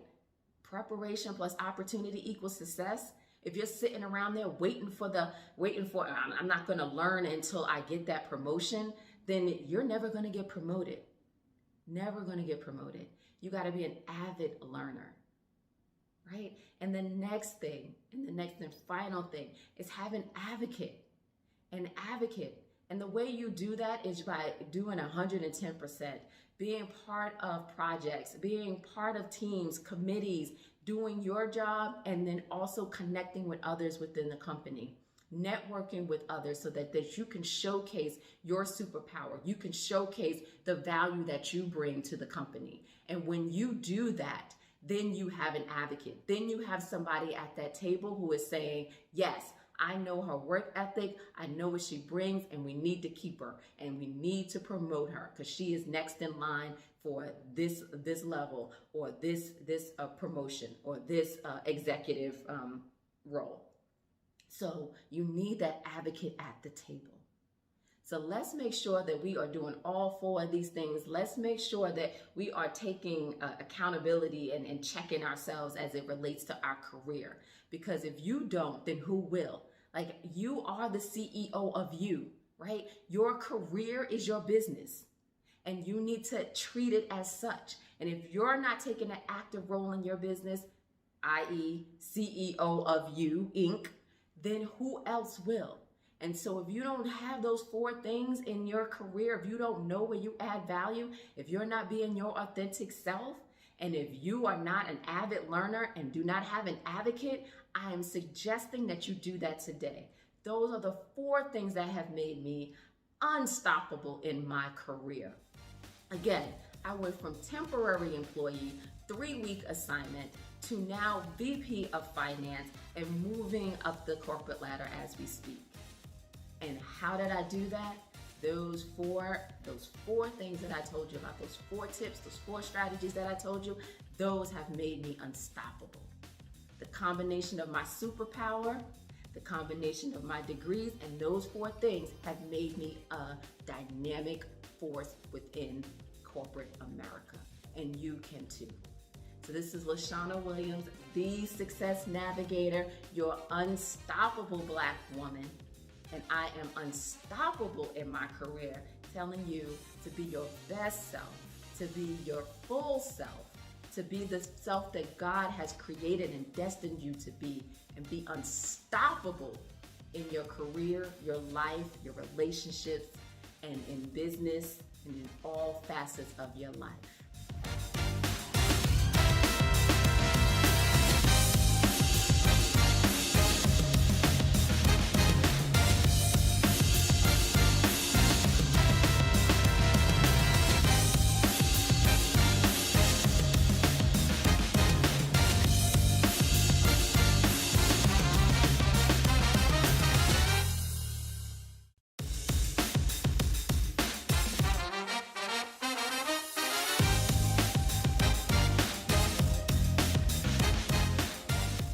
come on in, come on in, come on in. Tag, share, and invite if you haven't already. You may be asking yourself, are you in the right place? And let me tell you, you are absolutely in the right place if you are ready to say F fear and stop allowing fear to derail your life and start making destiny-altering decisions. Let me ask you a question. Do you ever feel like you want to do something disruptive, different, dynamic, or just extraordinary, but for one reason or another, you don't? You don't move forward with investing in ad spend that you know you need to invest to meet your goal. You don't move forward with putting the offer on your home. You don't move forward with hiring the coach. You don't move forward to whatever that thing is, applying for the speaking engagement. Something seems to hold you back. Could fear be the reason? Let's go into it. Here are some signs that it may be fear that's holding you back. Dealing with procrastination, avoiding anything new, or if there's a level of uncertainty, you don't want to move forward with it. And the crazy thing is, when you're dealing with fear in one area, it often shows up in other areas in your life. So whether it's in your business, in your relationship, there's fear. Can't stop thinking about something negative happening. You have ants, automatic negative thoughts, marching 2 by 2 in your mind, right? That's holding you back from moving forward. Perhaps you're struggling to trust yourself and going with your gut, and you have so many other voices, and you're asking this person and you're asking that person, which leading you to indecision, which is further paralyzing you from moving forward. Maybe you have a feeling that other people are doing it better than you, and you're like, well, what's the point? And maybe you start looking at this person from adoration and just admiring them, and then you start to realize, start comparing yourself. Oh my God, they're doing it like this, they're doing it like that. I can't do it like this. Not realizing that is really the very uniqueness of how you present and what you do that's going to cause your business, your ministry to go 10x, right? But rather than understanding and operating in your zone of genius and doing your thing, you find yourself comparing and having a feeling of inferiority, feeling like you're not good enough. And because of that, you don't move forward. Perhaps you fear of losing everything. Perhaps you fear of making a wrong choice. And because you feel like you can't make the right choice, you're paralyzed and you make no choice. But the truth is, you have to choose, or a choice will be made for you. These are all different fears. Let me tell you just a little bit about who I am and why you should listen to me. My name is Joe Bullock. I'm a best-selling author, been featured in Essence Magazine, certified life coach, co-founder of BE Transform Networks, a global kingdom movement, all about helping people to renew their mind, to transform their life. And particularly, we tend to focus on women. This presentation today can be applicable to both men and women, because we're focusing on this thing called fear and how we can say F fear. So with that being said, let's go ahead to the next slide, where I want to tell you the objectives. And I'm going to tell you what you can expect to learn over the next 15 minutes with me. We're going to talk about the top 7 fears. We're going to talk about the 2 types of fears ultimately you need to know about. We're going to discover the F fear model and applying the F fear model. So we're going to actually walk through an example today. And then we're going to go through a couple of scriptures to help you to overcome fear. Here's a picture of me and my boo. And we was out here living our best life, double income, no kids, no mortgage, no car note. And so we decided it was time for us to go buy a house. So me being the researcher and the one who really was into this whole house buying thing, I went and started looking for a home, saw an immaculate house, and it was over our budget. And one day I just kept looking at other homes. We went to see about 20 houses. And finally, the house that I love had dropped by $50K. And so I was like, whoa, listen, we got to go see this house. You know what I'm saying? I'm like, this house, it looks amazing on the outside. I can't wait to see what it has to offer on the inside. We go to the house, we go inside. I fell in love with it. Granted, now we're already on house number 30 or something. And this is the first house that I walk into and it's like, this is the house. So naturally, we went ahead and put a contract in the home. And when we put our offer on it, it was maybe like 5 other offers, and our offer won, because we include no closing costs, amongst other things, as part of our contract to make sure that we secured this property. And that night, all I could think about is how I would not be able to afford the house. and how, you know, we were going to drain our accounts to try to get this house. And I mean, I just had so many fears that was plaguing me. And most of it wasn't true. We weren't draining our account to get the house because we already had set aside funds to actually purchase the home. It was so many things. But in that moment, all I could worry about and think about the worst case of things happening and it like just, you know, not being able to move forward. And the crazy thing is, this fear was not just from my own past experience, which a lot of times our fear is birth, but it's also from other people's experience, especially our parents. And remember seeing my parents in some instances struggle in certain things financially. I found that in the area of finances was where I struggled as well, in terms of not so much money management, but just dealing with the fear of failing with my finances. So needless to say, when I decided to pull the contract off the house, well, my husband obviously agreed to it too, just in order to accommodate me. This is what we was looking at. We were not in a good place. We were stressed out. Something that was supposed to be an amazing experience, a joyous experience, had become a burden. So what happened there? Well, let's talk about what fear is. Fear alerts us that the presence of danger or the threat of harm, whether that danger is physical, psychological, or sometimes fear stems from real threat, but it can also originate from imaginary dangers. And in my case, it was an imaginary danger of all the things that could go wrong. But, you know, I had no really substance reason to believe what I was believing. Let me tell you, that to help explain what was going on with me, you have to understand my relationship was like Erica's Badu relationship with her boyfriend with a complicated occupation. It was danger. The song went, the block stays hot, the block is locked, the trunk stays locked, the Glock on cock. You remember that? Let me help you.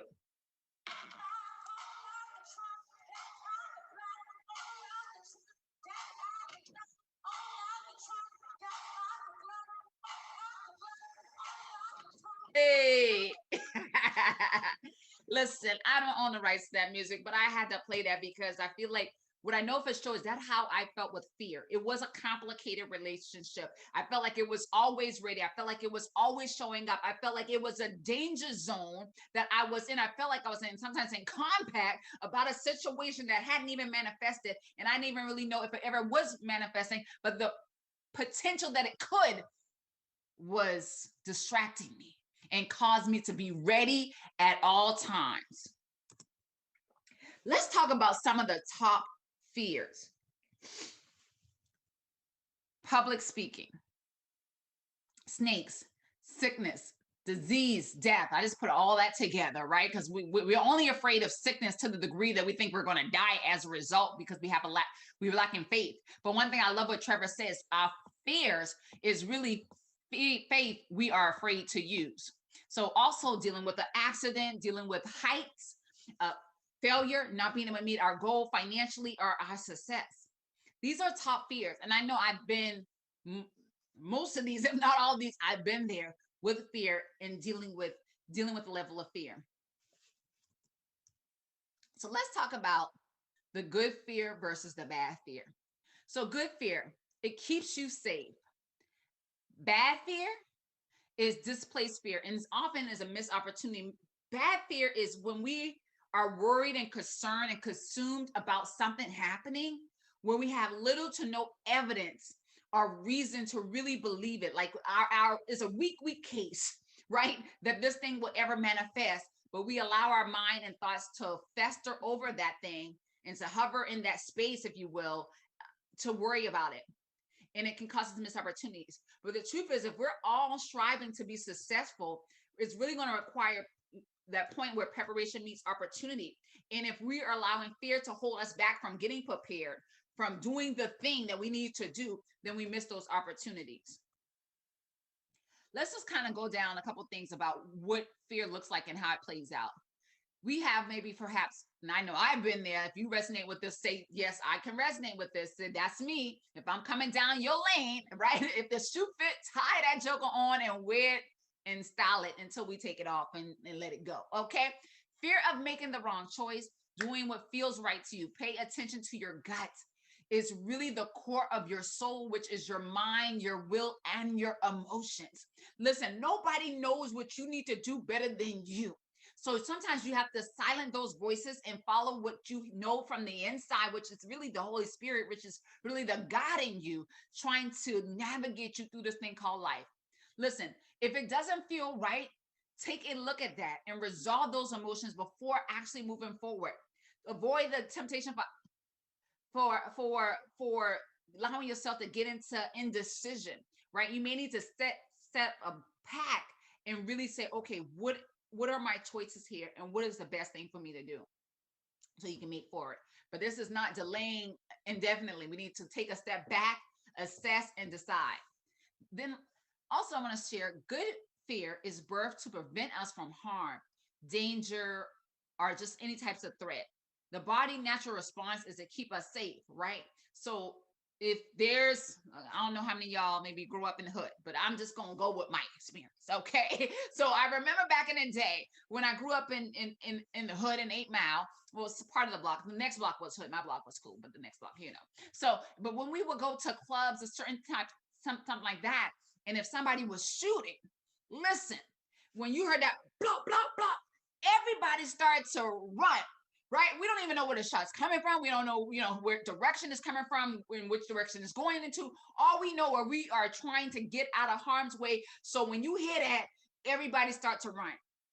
Everybody start to run. And why? Because people are afraid for their lives, because they know if they catch a bullet, it can take their lives. So in those cases, that's a good type of fear. Yes? But listen, oftentimes we're not dealing with that fear. Oftentimes we're dealing with the bad fear. And we have to understand, when we're dealing with the bad fear, we're conceding to fear, which is absolutely displeasing God.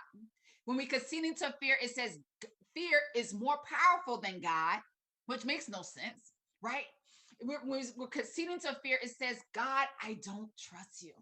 And of course, none of us, especially if you're a believer, and if you're not a believer, whatever the God, the universe, or whatever however, hopefully at least we can agree that there is a God. There's something bigger than us that's created this universe, right? And with that being said, we have to believe that if something had the competency, the capability to create this earth, that fear can't rule them. And fear can't rule you. You have dominion over it. And so let's talk about what fear really means. And then we're going to go into the fear model. So fear means fight fear. You have to fight it. You can't let it reside in you. We can't go where the fear resides, right? We can go where the money resides, but we will not go where the fear resides. We have to forget past fears. We have to flip fear. And most importantly, you have to forget fear. So let's talk about the fear model. The fear model says, step 1, identify the fear. Step 2, play out that worst case scenario. Step 3, assess the survival rates. Step 4, research the likelihood that the fear will even ever happen. Step 5, develop a coping plan. And step 6, create a succession plan. So let's get into it. So I talked earlier about my fear of purchasing a home, and I'm just going to stick with that if that's cool. So step 1, identifying the fear and explore the chances of likelihood of it happening. So the fear for me was that I felt like we wouldn't be able to pay our mortgage. And reality, the mortgage would have been no less. It would have been actually the same that my current mortgage is in the house that we ultimately end up buying. So at that time, that was the fear. And so, okay, so what? I won't be able to, quote unquote, pay my mortgage. And let's just say that's the fear. Play out worst case scenario. One month we are short. We can't pay it. Okay. So, and even maybe even worse than short, let's just say we don't have it and we can't come up with it. Well, worst case scenario, if you miss your mortgage, I'm going all the way through the whole example. Let me slow down. Well, no, that's right. I'm sorry. Okay. So going through that. So if I miss my mortgage for 1 month, then it would be 30 days late. And then of course, that goes against your credit. Thankfully, I have pretty good credit. So, go against my credit, but I already got a house, car note. Probably won't be the end of the world. Won't be the end of the world. Assess survival rate. Well, if we miss one mortgage payment on our house, I don't know anyone who has died as a result of missing a mortgage payment on their home. Do you know anybody who's died? Let me know. Okay, step 4. Rate the likelihood of fear occurring from 0 to 100%. Well, me and my husband, at the time, we both have good government jobs, pretty secure, very unlikely that there's a rift. So I would say it's probably a 10 to 20% chance that that would even happen. Okay. Step 5, regardless of the rate, anything is possible. So let's establish a coping plan. Okay. So a coping plan would be, how about, can we take more money out our TSP and perhaps put more money down towards the closing costs, so we would take less of our cash reserves for that? And perhaps, I believe you can even take a loan for a TSP for your mortgage and get the money within a few days. So that could be like a backup plan. First, it's okay, first tap into the local emergency funds. If that local emergency funds is exhausted, then I can tap into my TSP fund. Step 6, increase chances of a favorable outcome, succession plan. So I got here, I must read this. Do a survey, ask your prospects what they need. And oh, this is a different example. I'm sorry. Let me stick with the example I'm giving. So increase the chances of a favorable outcome. So to me would be, like I said, go ahead, and part of the succession plan would be, 1, increase the money from the TSP to include the closing costs that we didn't initially plan on paying, that then would be dipping down our savings. But we could have just say, hey, well, let's just go and get whatever it was, 5-10 grand more to cover that cost. Or we could go ahead and make sure that our TSP just was continuing to beefing that up to make sure it has a cushion, and or we could just start to save an additional $250, $500 a month to say, hey, this is extra mortgage money, just in case we get, beef up our emergency reserves, so we could relieve that pressure. And now, as I'm going through it, it just seems like, wow, I really was freaking out over this house thing. Y'all don't understand, like freaking out. Anxiety was on 20 folds, right? And come to find out, the worst thing could happen is it could be on my credit. Okay. But one might late. Okay. And I wish we had time to go through another example, but whatever fear you're going through, I want to encourage you to use that model. And I may see if I can pull it back up before we get to the end of this, but let me go over these scriptures and I'm gonna see if I can pull it back up so you can take a screenshot if you didn't before. Let me tell you what God says. Jeremiah 29:11. For I know the plans I have for you, declare the Lord, plans to prosper you, not to harm you, plans to give you hope in a future. Ephesians 3:20. Now to him who is able to do immeasurably or exceedingly abundantly above all that we can ever think or imagine, according to the powers that works within us. This is NIV. I usually do New King James Version, so that's what you'll hear the difference there. Romans 8:28. And for we know that in all things God worked for the good of those who love him and for those who are called according to his purpose. And then 1 Corinthians 2:9. However, as is written, what no eyes have seen, what no ears have heard, and what no human mind has conceived, the things God has prepared for those who love him. 2 Timothy 1:7. For the Spirit of God does not give us a spirit of fear, but of love, power, and of a sound mind. Here, take a screenshot. Here's where you can connect with me and continue the conversation. And I didn't put our website, but our website is just betransformnetworks.com. And you can go there. And I also have my email here. Let me just go back really, really quick. I want you to take a screenshot, because if you have any fear, I'm telling you, if you have any fear, this is how you can overcome your fear. Go ahead and take a screenshot of that. And I just want to say thank you so much for joining us. I hope this has been a blessing to you. And thank you so much to Trevor Spalding and the whole team at Iconic Conference for the opportunity. Thank you, and be blessed.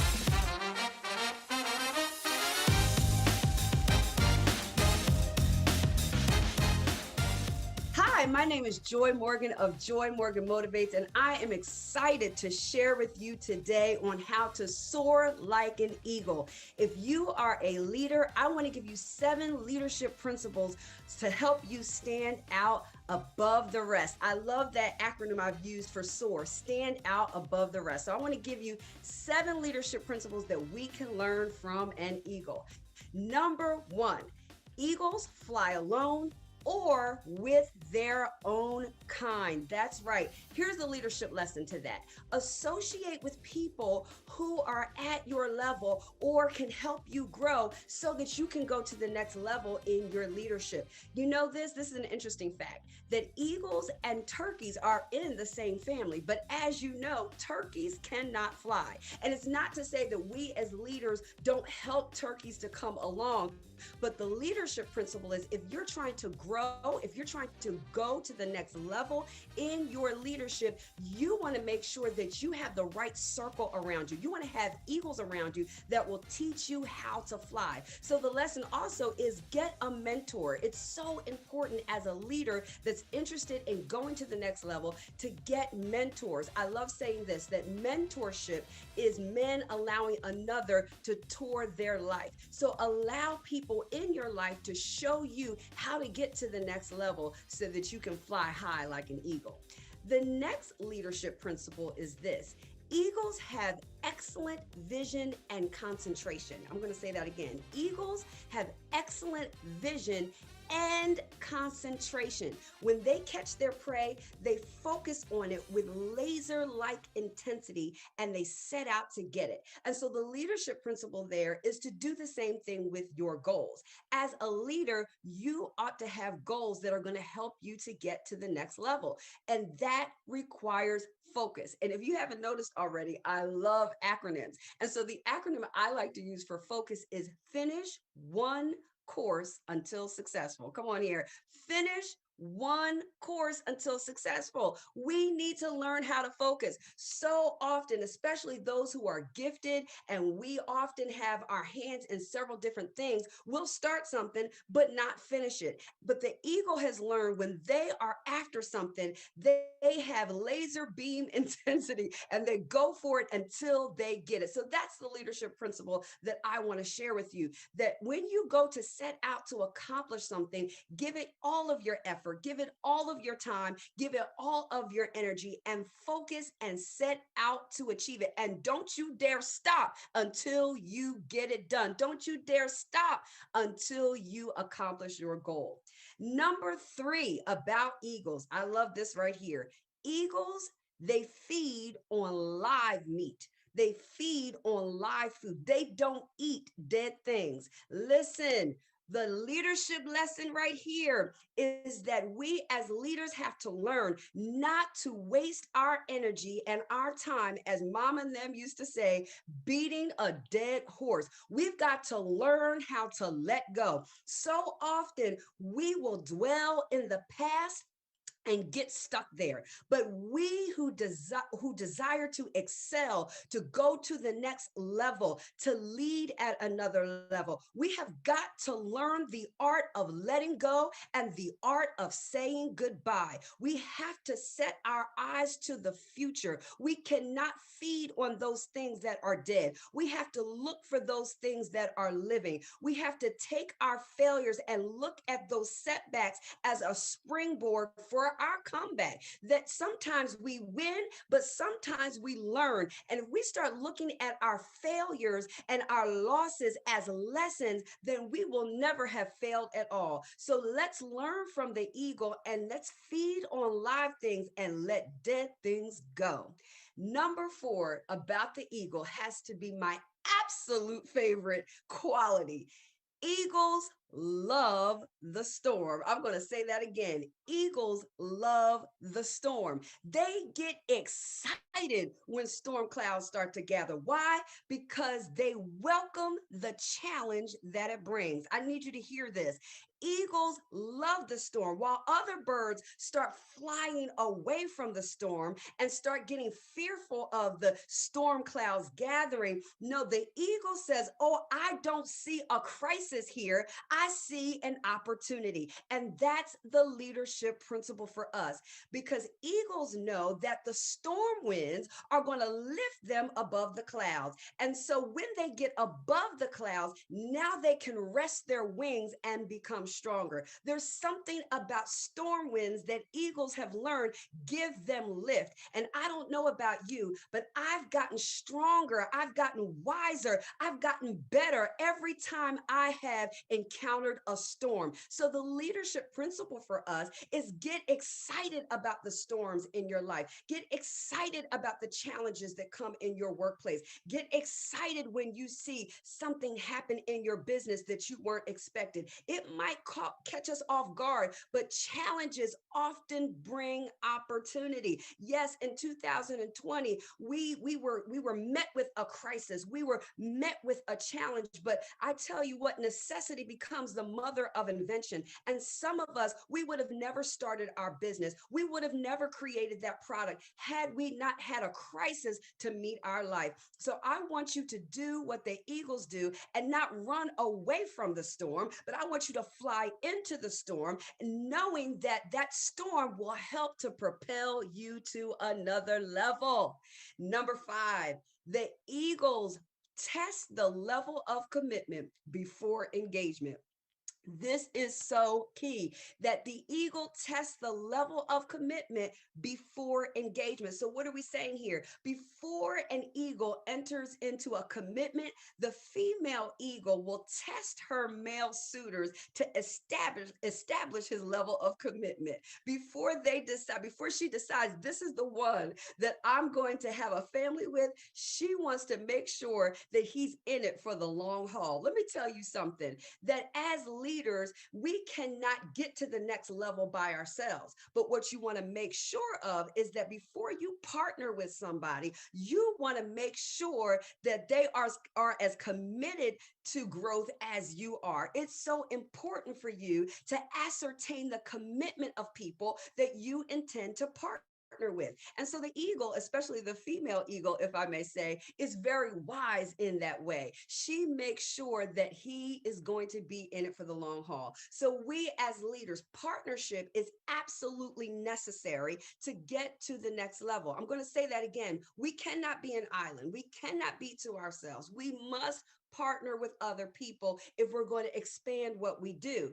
But you want to test your partners out. Research them, look them up, ask the hard questions. Don't be afraid to do that, especially if you're looking for long-term relationships. So yes, eagles test the level of commitment before engagement, and I encourage every leader to do the same.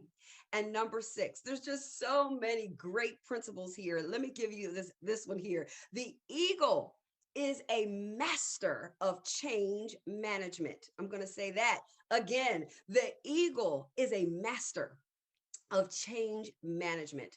So again, going back to that mother, that female eagle, she carefully prepares her nest for that eaglet, the one that she just had with the male suitor she checked out first.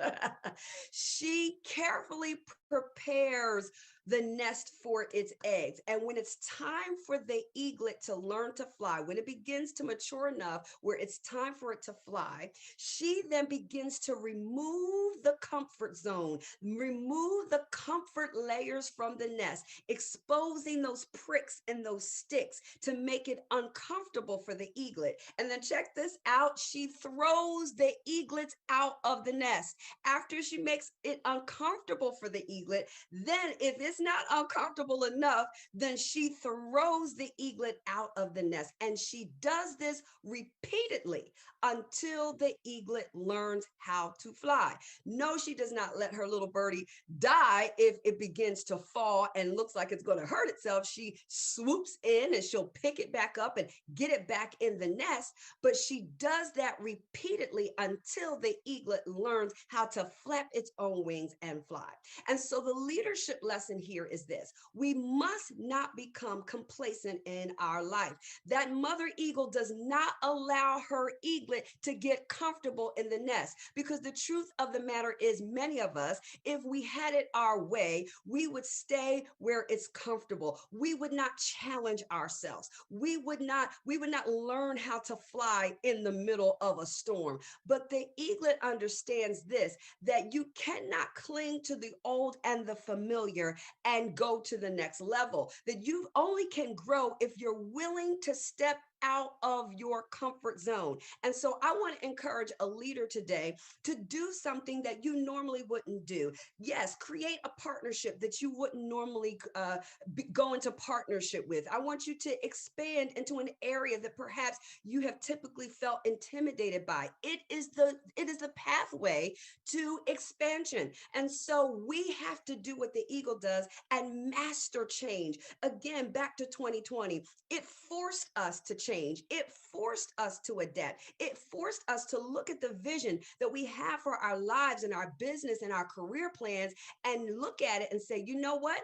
I can't be so rigid that the conference that perhaps we're even in today, if it was supposed to be in person, we've got to learn how to flex and adapt and make it virtual so that we are still getting the same powerful information out, but we have just changed platforms. You have got to be willing to change if you want to be the leader that you're supposed to be. To go to the next level, you've got to be willing to master change.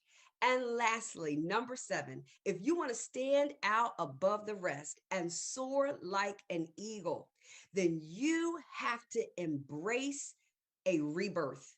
And rebirth involves the death of your old self. Let me tell you something about this eagle, that it has to make a painful decision about at the age of 40. Either it's going to die or it's going to go through a painful process of rebirth. But that process of rebirth extends the eagle's life for 30 more years.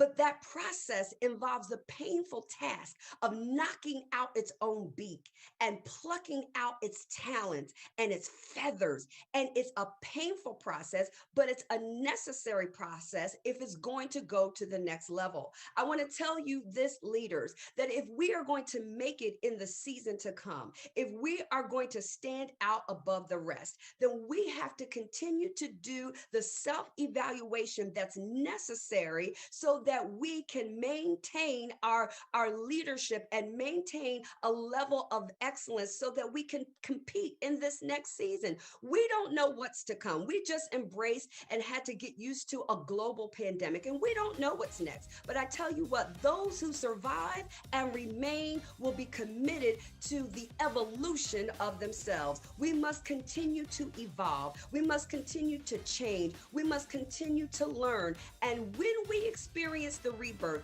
we will find that we will be here for the long haul. So I hope you got something out of these 7 leadership principles from the eagle. It's such a majestic bird. It's such a bird that we can learn from here as humans, as leaders, and even in life.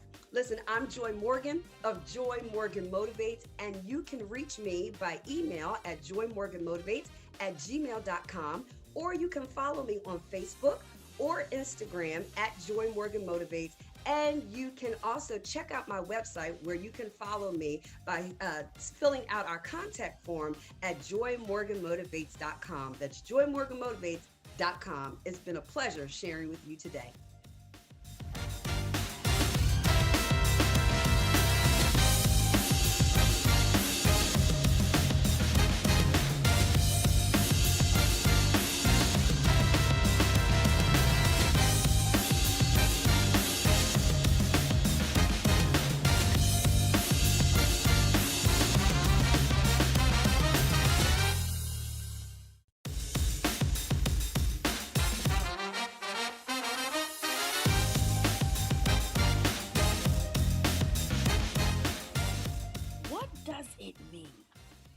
to be an unstoppable Black woman? When you hear those words, unstoppable Black woman, what does that mean to you? Well, let me share what an unstoppable Black woman looks like to me. You're looking at an unstoppable Black woman. See, I'm Black. I'm beautiful. I'm brilliant. And I'm sure I am bold. And I'm business-minded all day long. I understand what each B word represents. I understand what each B word represents as it relates to being an unstoppable Black woman. You see, there are so many of us that we will not even embrace our Blackness. Why? Why? I'm a woman who believes in the Most High God. And so, as I think about being an unstoppable Black woman and how it relates to being a Black woman, why would I dishonor God when it was God who made an intentional decision to make me a Black woman? I didn't tell God to make me a Black woman. No, God made an intentional decision. When he formed me in my mother's womb, when he chose the woman who would be my mother, he made a decision. That seed right there, that would be Donna. That would be the unstoppable Black woman. So I embrace my Blackness. And then the B of beauty, beautiful. I know that it was a beautiful God who created this beautiful being. I'm beautiful because it was a beautiful God who created me in his image. So I embrace the B of beautiful. And then it was a brilliant God, a brilliant God, a brilliant God who created me in his image to use my mind, to play small, not to dumb down, but to use my brilliance. And so this unstoppable Black woman, I use my brilliance in the arena of corporate America. I use my brilliance in the businesses that God has chosen me to manage for him. I use my brilliance. I show all the way up, using my brilliance, not dumbing down, not playing small. Unstoppable Black woman, that's me. So I'm Black, I'm beautiful, I'm brilliant, and I'm bold all day long. That's the next B, bold, bold, bold. When I step into the room, I am an experience. When I step into the room, I'm stepping in with all of my boldness. When I'm stepping into a room, I'm talking loud and I'm saying a lot because I'm Black and I'm proud. I'm proud to be the Black, beautiful, brilliant, bold woman that God created me to be. I know who I am. I know that God gave me full authority and power. That God gave me. He instilled in me. He created me in his image. And so because I know that, I'm going to walk with boldness. I'm not fearful of any man. I'm walking with boldness, the boldness of God. And then business minded. So we got black, we got beautiful, we got brilliant, and I'm bold. And then you got to be business minded, unstoppable Black woman. You got to be business minded. And yes, you can be an employee and an entrepreneur. Yes, you don't have to quit to win. Yes, you can operate in your full brilliance wherever God has positioned you, in the workplace and in the marketplace. Business minded. You got to be open to receive all the business ideas that God wants to download to you. Business minded is the other B of unstoppable Black woman. That's me. So I invite you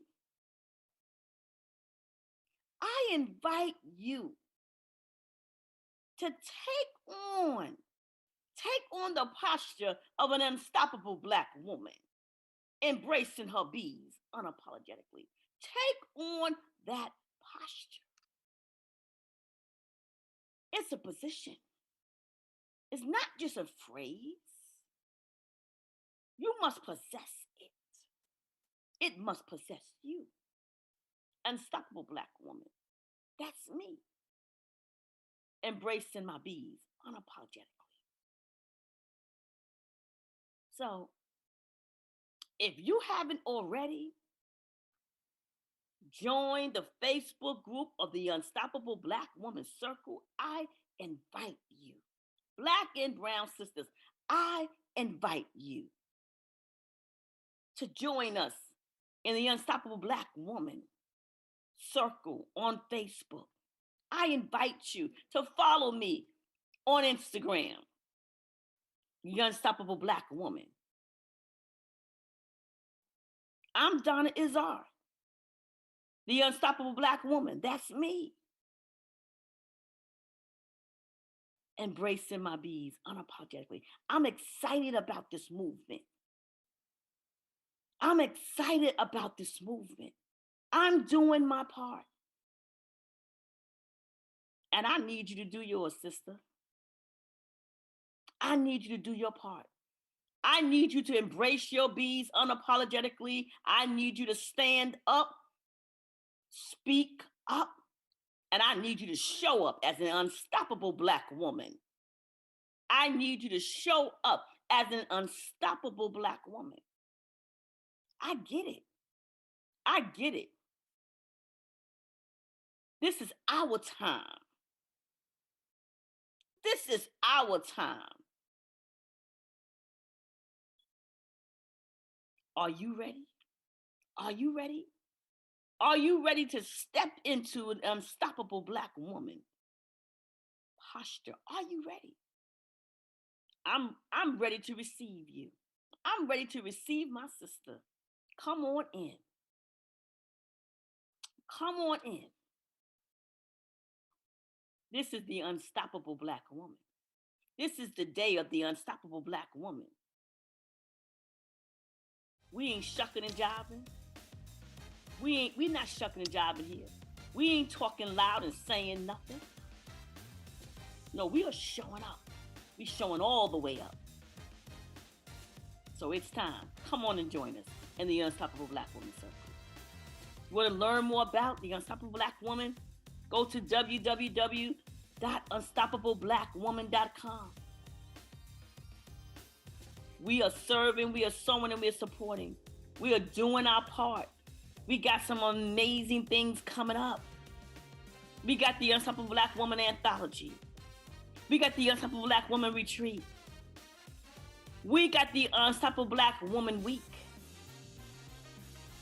We doing our part. But we can't do it alone. I need you. Your sisters need you. So come on and join the Unstoppable Black Woman Circle.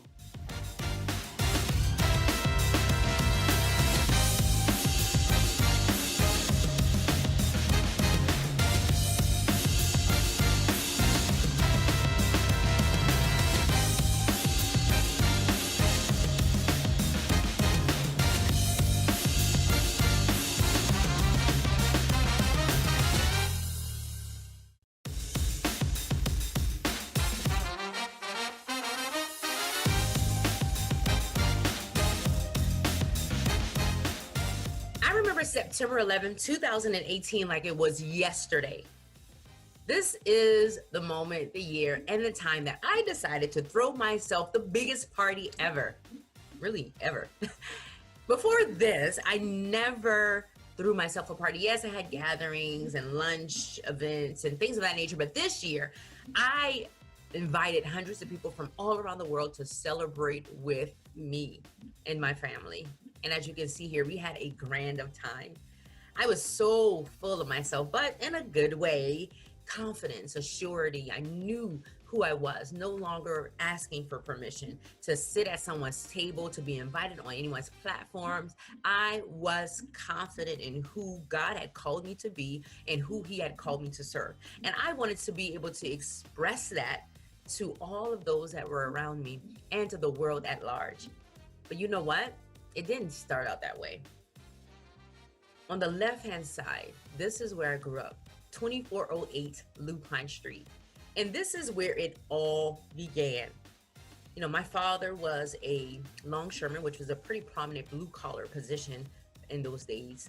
My mother was an LPN, licensed practical nurse, which was a pretty prominent position in those days as well. We were considered a middle-class family. My dad worked hard. My mom worked hard. They provided everything we needed and wanted. I can honestly say that I had need of nothing. And when I begged my mom to do certain things for me, like buy the latest Air Jordans or the latest Air Max or Huaraches, you probably don't know anything about that. I never missed a beat. I wore new clothes, the nicest clothes, and things were great. Things were grand. So here you see my home, and you may say, well, you know what? It looks a little like what's on the other side. And you're exactly right. It looks like a church. But I never knew that.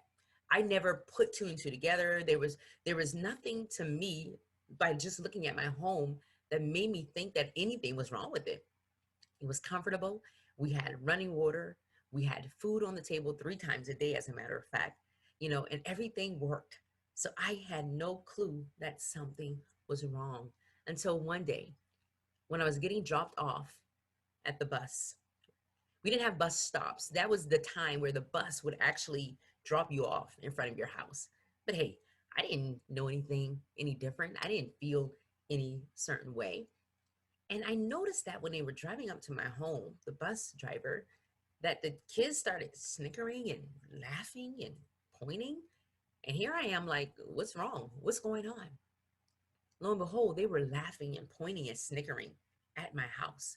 Can you imagine in that moment what I felt? Can you imagine the shame that I started feeling? Can you imagine the embarrassment that I started feeling, like something was wrong?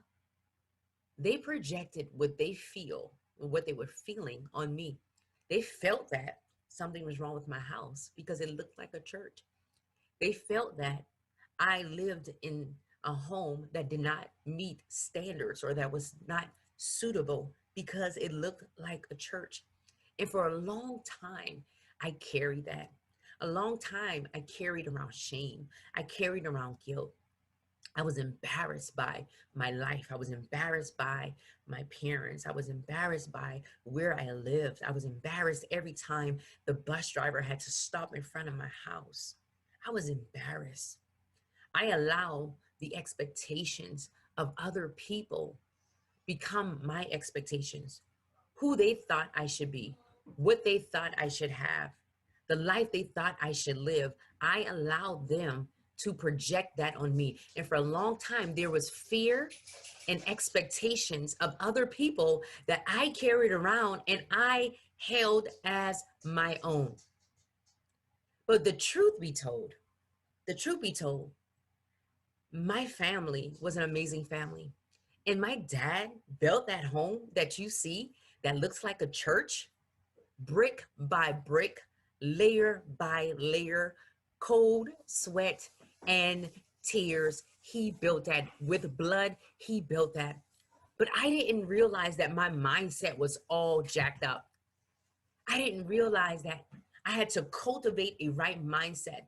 I didn't realize that people thought the thoughts of other people really didn't matter because I was a young girl And as you can imagine, a young girl wants to be accepted. She wants to be loved. She wants everybody to like her. And that's the space that I was in. So when they were pointing, snickering, and laughing at my home, I felt low. I felt empty.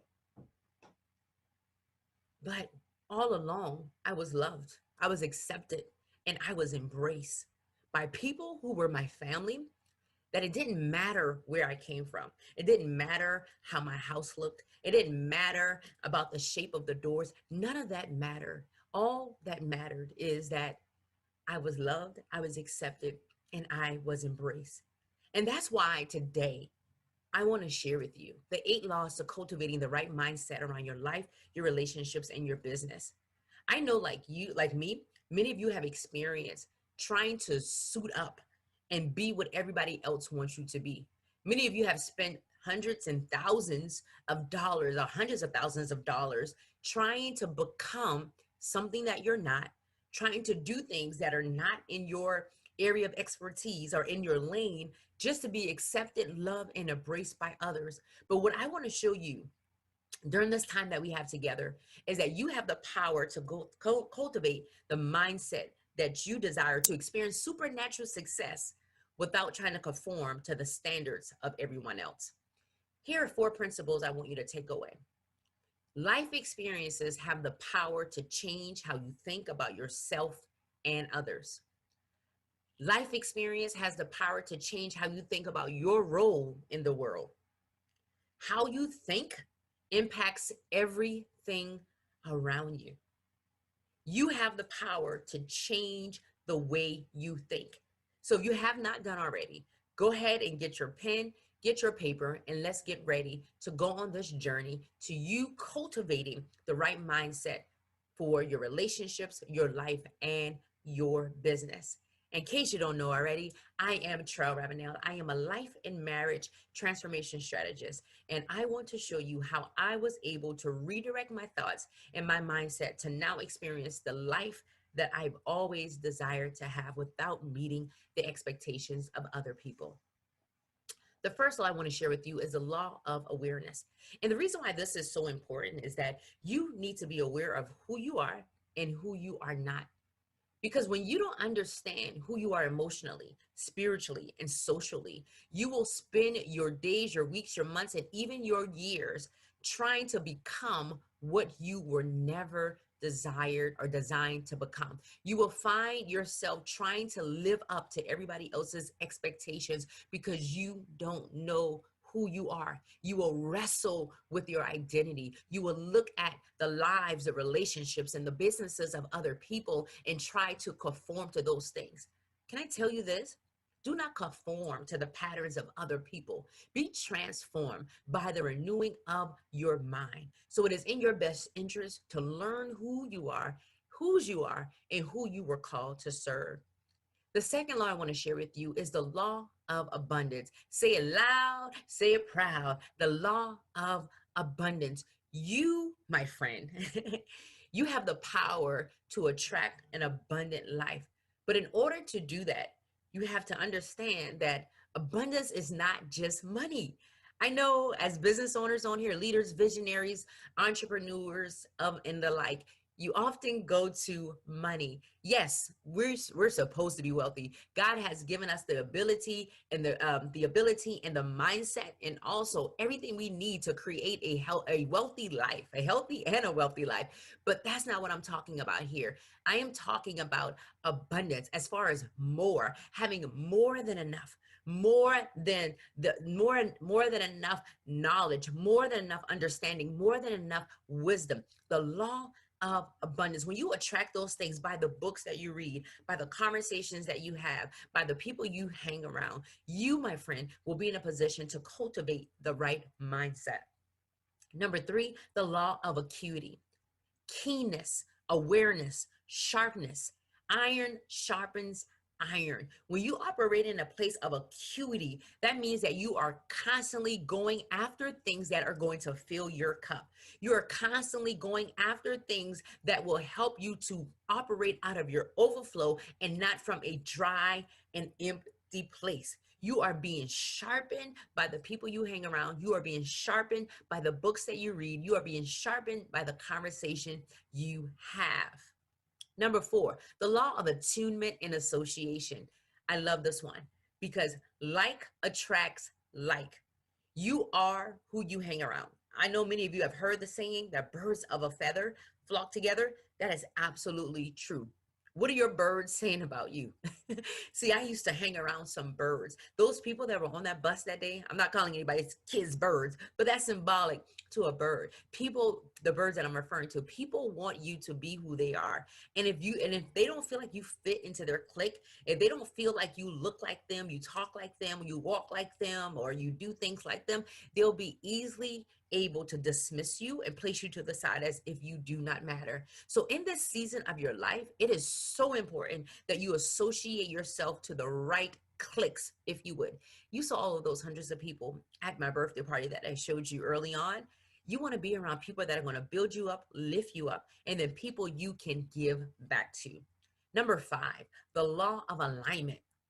Are your activities, your actions, and your habits aligning with your goals and your vision? What is that one thing that you said you wanted to do this year? Heck, what is that one thing you said you wanted to do last year?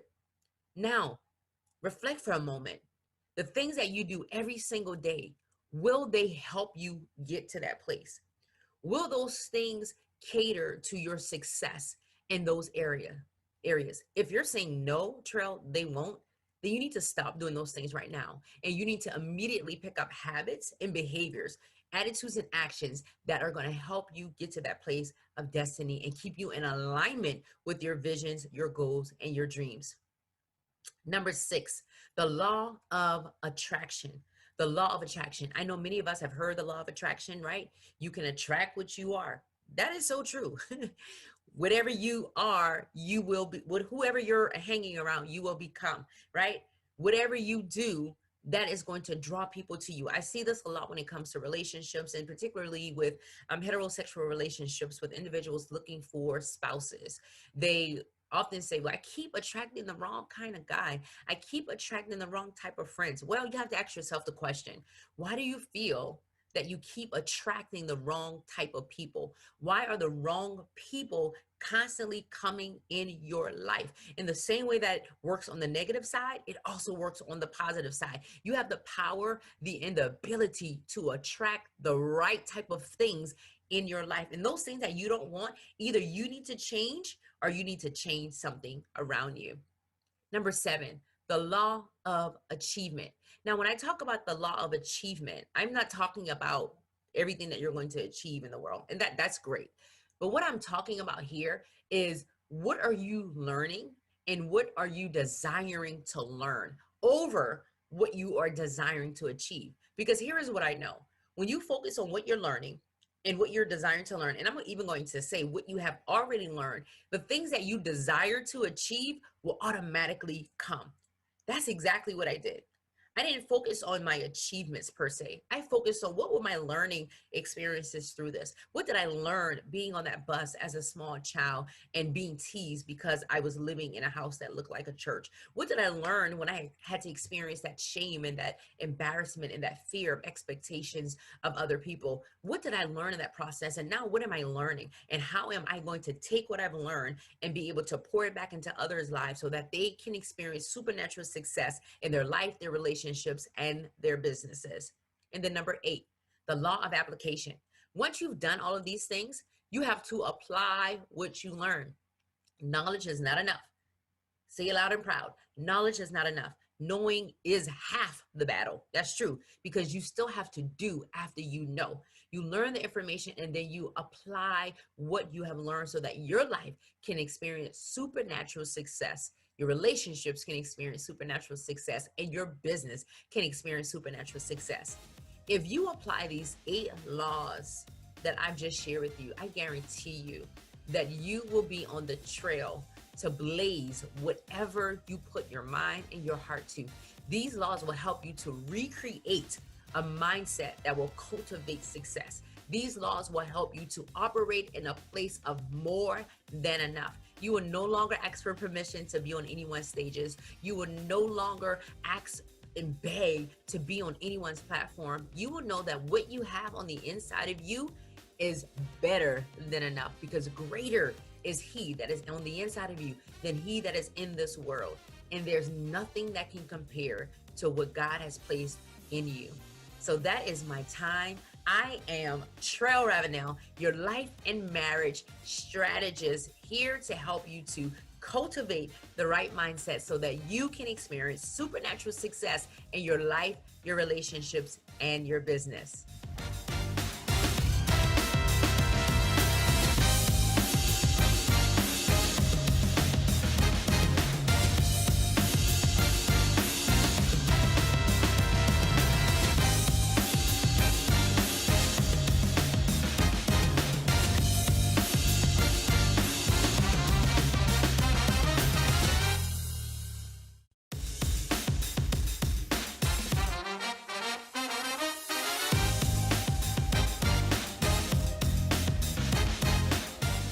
Hello, hello, hello from Southern California, USA. What an amazing and unusual opportunity it is to be with you and to be a part of this iconic summit. I am privileged to share with you today my experience, my knowledge around women's leadership. But first, let me introduce myself and tell you why I'm so impassioned about the idea of women leaders and their highest potential.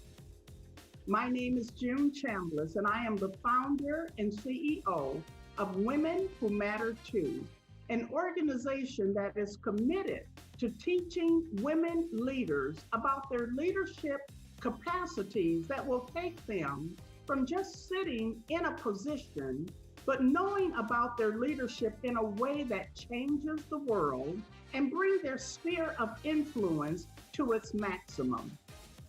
I can be found three ways. You can find me on our website, which is womenwhomatter2.org. That is womenwhomatter2.org. And my IG and Twitter accounts are Women Who Matter Too, but that is numeric 2. So IG and Twitter is Women Who Matter Too. Look for us there. So because we only have just a few moments together today, I want to jump right in to what I'll be talking about. And I've given this topic today a title. I'll be calling this Leading Others from Your Own Dysfunction. Leading Others from Your Own Dysfunction. So let me start right here. Why do I believe this is such an important subject for women leaders to hear? For the past several years, I've been doing research, scholarly research on the topic of female leaders. And what I've found is that researchers and scholars who study all aspects of women's leadership, they found, and it has been shown, that there are greater truths around women's leadership that have not been revealed, and they are not in the discussion forums to the levels that they should be. As leaders, we should be fully aware of this information that's out there, because even without knowing it, having this information affects you in practical ways every day in your leadership activities. I'm reminded even the Bible says, for lack of knowledge, my people perish. But let me just share with you briefly how this all got started.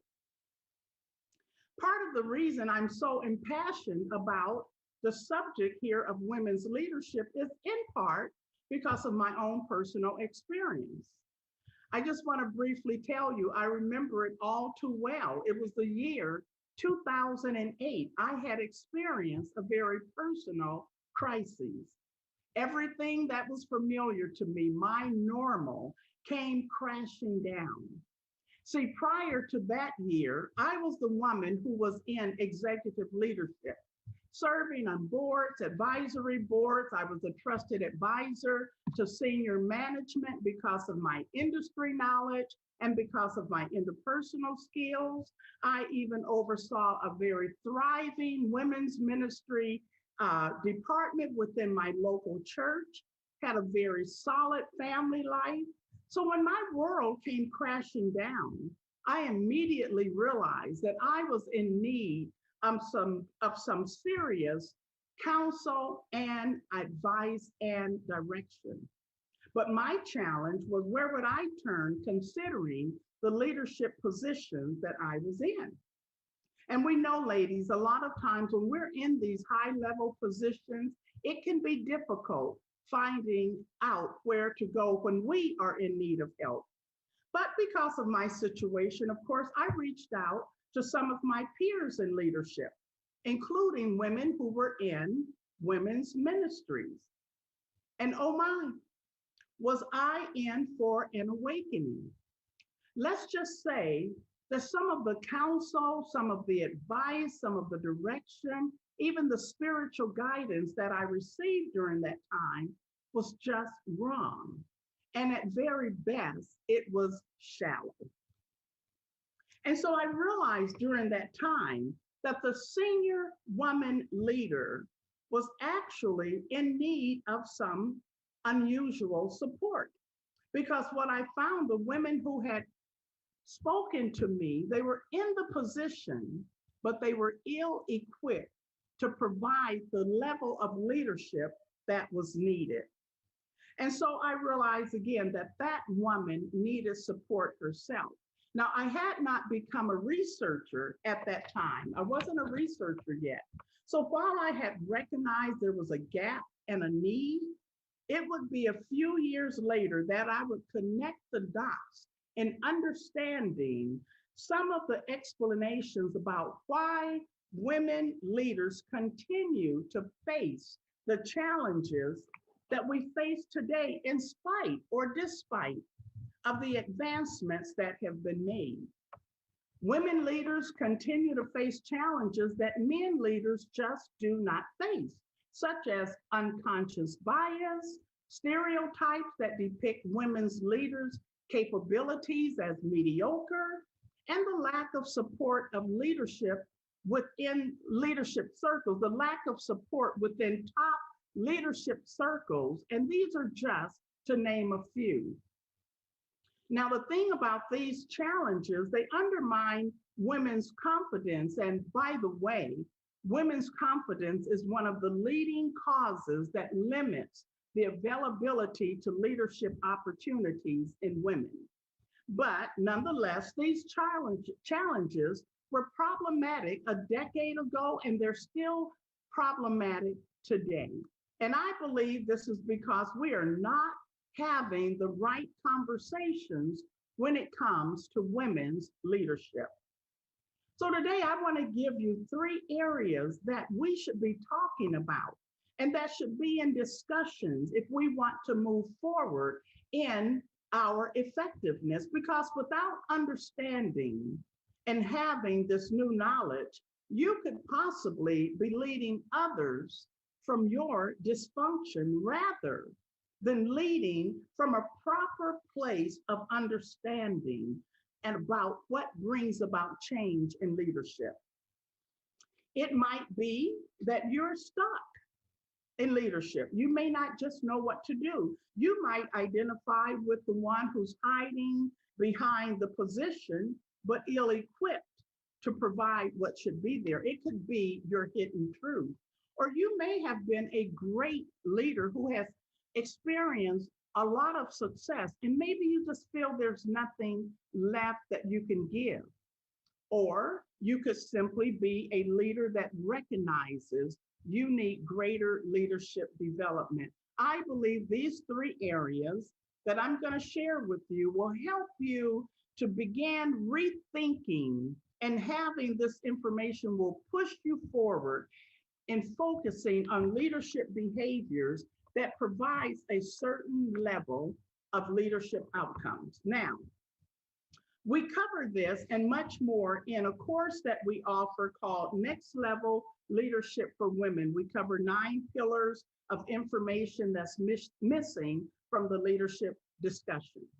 If you want to learn more about it, just go to our website that I've already given you, and that information will be there.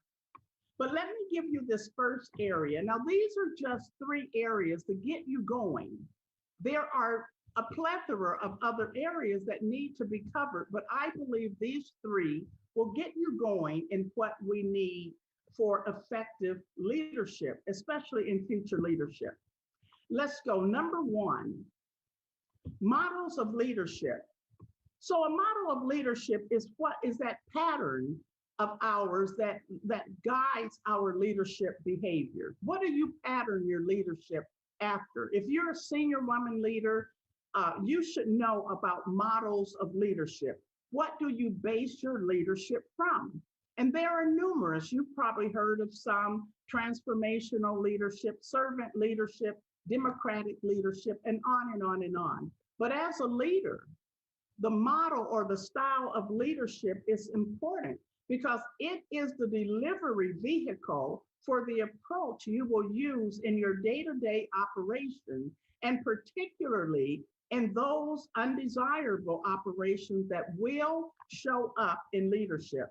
So you must ask yourself, do I even know the model of leadership that I pattern myself from? You know, I venture to say it can be a no, because I have found that it's common that leaders are in their positions, but they don't have a particular model. They're basing leadership on maybe something they've heard from others, they've seen from people that they've watched afar, whether the person was effective or not.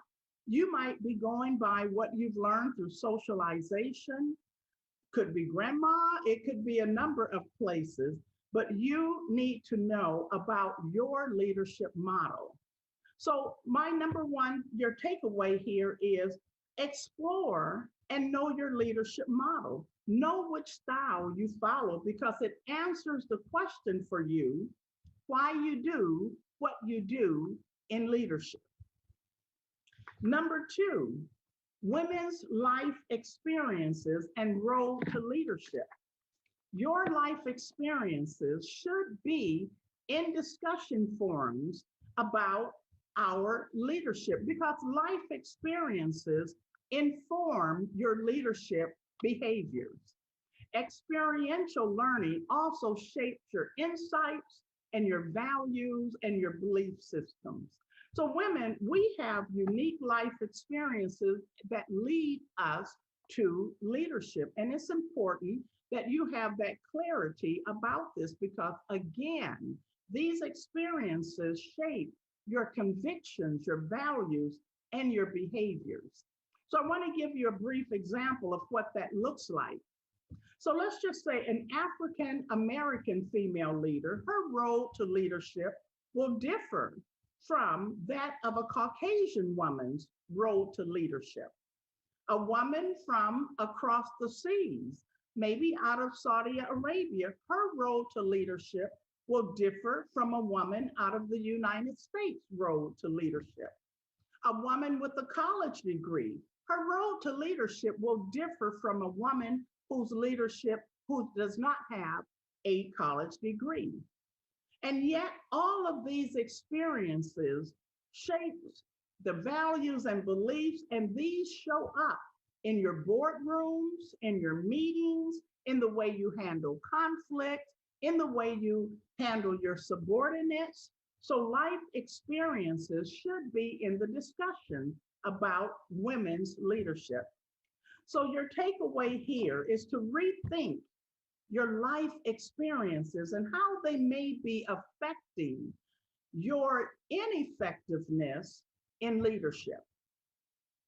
Number 3, I want to tell you about the area that should be in discussions is leadership development. Leadership development with an internal focus versus an external focus. So listen, leadership development is a critical component in the discussion on leadership.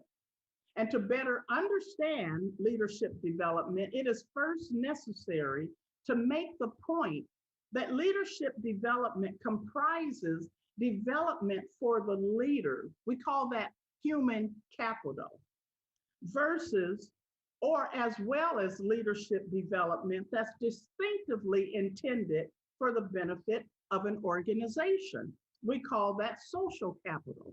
So in the Leadership Development Forum, oftentimes the internal focus is left out of leadership developments. Ladies, most likely, most of your leadership development has been on external aspects, such as skills development. Are you organized? You have administrative skills? Are you a team player, researcher? Things such as that. And then sometimes in the development, they may touch on the internal piece, but not often. But it is the internal development that will actually pave the way for successes that you've never dreamed of.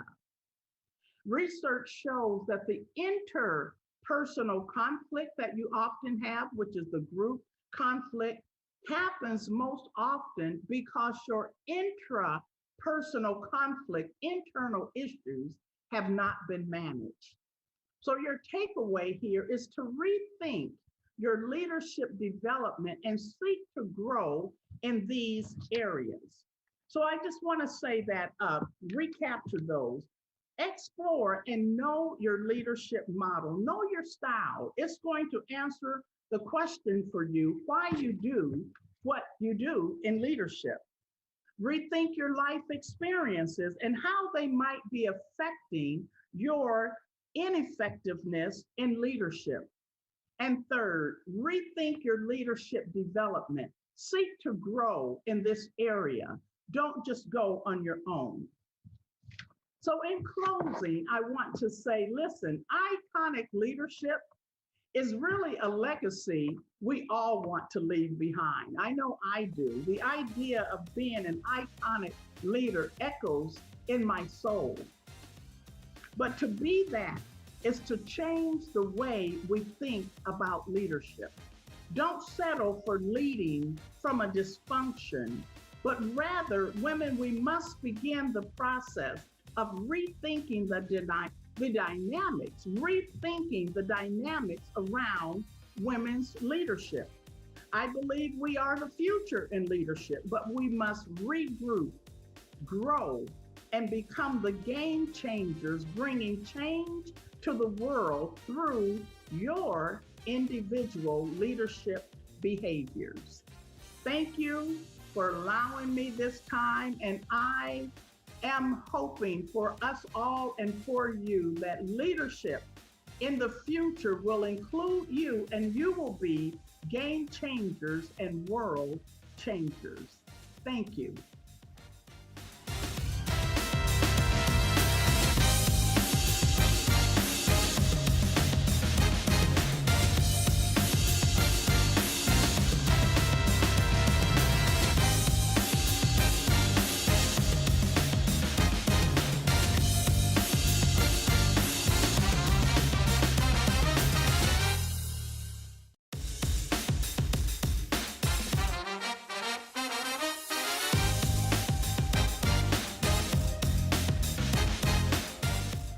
Hello, Black and Iconic. Hello, I am Dr. Marcia. I am a physician. I am a life coach. I am the CEO of In Full Bloom Health and Life Coaching, and also the founder of Women Ready to Move Academy. It is an awesome honor to be here with you. It's also, I have the honor of and privilege of coaching women who feel trapped in their personal prison of life. I help them to break out and finally live life without limits. Today, we are talking about getting out of that personal prison, getting out of that box and becoming the X factor. The 3 master keys to leveling up and leading. I'm so excited to share this with you. The X factor, it is that thing that shifts you from your current self to your future self, from I have to I get to, and from failing at perfection to flourishing in forward progress. When you walk out of this virtual room, you will have the 3 keys that will unlock that prison cell and transform you into that future version of yourself that is ready to level up and to lead. Are you ready? If you're ready, I want you to say, I'm ready. I can't hear you. Say it again. I am ready. Then let's go. Billions of dollars are spent in the entertainment industry, in the executive boardroom, even in the classroom, trying to find people who have that X factor, that the next big hit, the brightest star, the disruptor, the triple threat. But what is the X factor really? Google may say the X factor is that special but rare quality that sets you apart, that propels you into greatness, or that wow factor. And when you think about people who may have it, some names that may come to mind are like Oprah or Beyonce and even LeBron. But let me ask you, where do you think the X factor comes from? Put that in the chat. Some people may say that you're born with it. Others may say it's something that's teachable. And others may say it's something that you experienced. While all of those three things may contribute, I believe they play a small role. Can I share a little bit of my story? I was born with this birthmark on my face. I hated it, but it would be that flaw that would shape me and mold me into who I would become. This flaw, it affected my self-esteem. It affected how I just showed up in the world. I thought it was ugly, and I was trapped with what I thought people thought about it, and then what that meant about me. How many of us have that flaw, that imperfection, that defect, whether it's physical or whether it's emotional, that thing that weighed you down, that altered your life history? Those thoughts set me up for hiding in every area of my life, whether it was behind glasses or bangs, or even the makeup that I caked on. But I also hid from other things. I hid from opportunities. I hid from challenges. I was afraid of failing, afraid to be caught out, and afraid of trying. Who else has been hiding? If that's you, say me. Hiding from because of the fear, or hiding, sometimes we hide in plain sight. But it took me 10 years to get over this birthmark. 10 years of my life, me feeling that I wasn't enough, that there was something wrong with me. And as life would have it, there would be additional flaws. How many years are we all losing? The change for me was that I was introduced to the life or the world of coaching. I hired a coach, and that's when I began to channel my X factor. Now I walk boldly into rooms. Now I look people in the eye. I raise my hand. I volunteer. I do all the things that I wish I could have done way back when I was feeling boxed in. But let's talk about your X factor and the 3 master keys to leveling up and leading. The first master key, and this is a critical one, is that the X factor is a who and not a what. Again, that's it. The X factor is a who and not a what. I want you to write that down. The X factor is a who and not a what. It's not something that we're born with, not something that we're taught, not something that you gain from experience, not something that you can't put your finger on, that you can't bottle, that you can't find. Hear me. The X factor is you. You are your own X factor. When I started thinking that I was the X factor, it was a game changer. It changed how I thought about myself, how I moved through each day, how I saw and approached every challenge. Nowadays, when I get to a challenge, I'm like, okay, how am I going to get through it? I know I have the answer. I just need to figure it out. I'm not looking for other people to solve my problems. So I want you to think about a situation that you're losing sleep over right today. You're not quite sure what to do. You feel like the situation is out of your control. And I want you to say these words: I am the X factor. And I want you to repeat them. Repeat it 3 times. Say, I am the X factor. I am the X factor. And one last time, I am the X factor. When I say it, I feel a release. And I know that some of you all also felt it. So the question is, how will you now show up knowing that you are the X factor? What will you do now as the X factor? And what else will you think about yourself because you know that you are the X factor? Stop looking and waiting for someone else to swoop into your life and live it for you, to clean up all of the things. No one is coming. It's up to you. You are the X factor, and you have all of the answers. The answers are in your heart.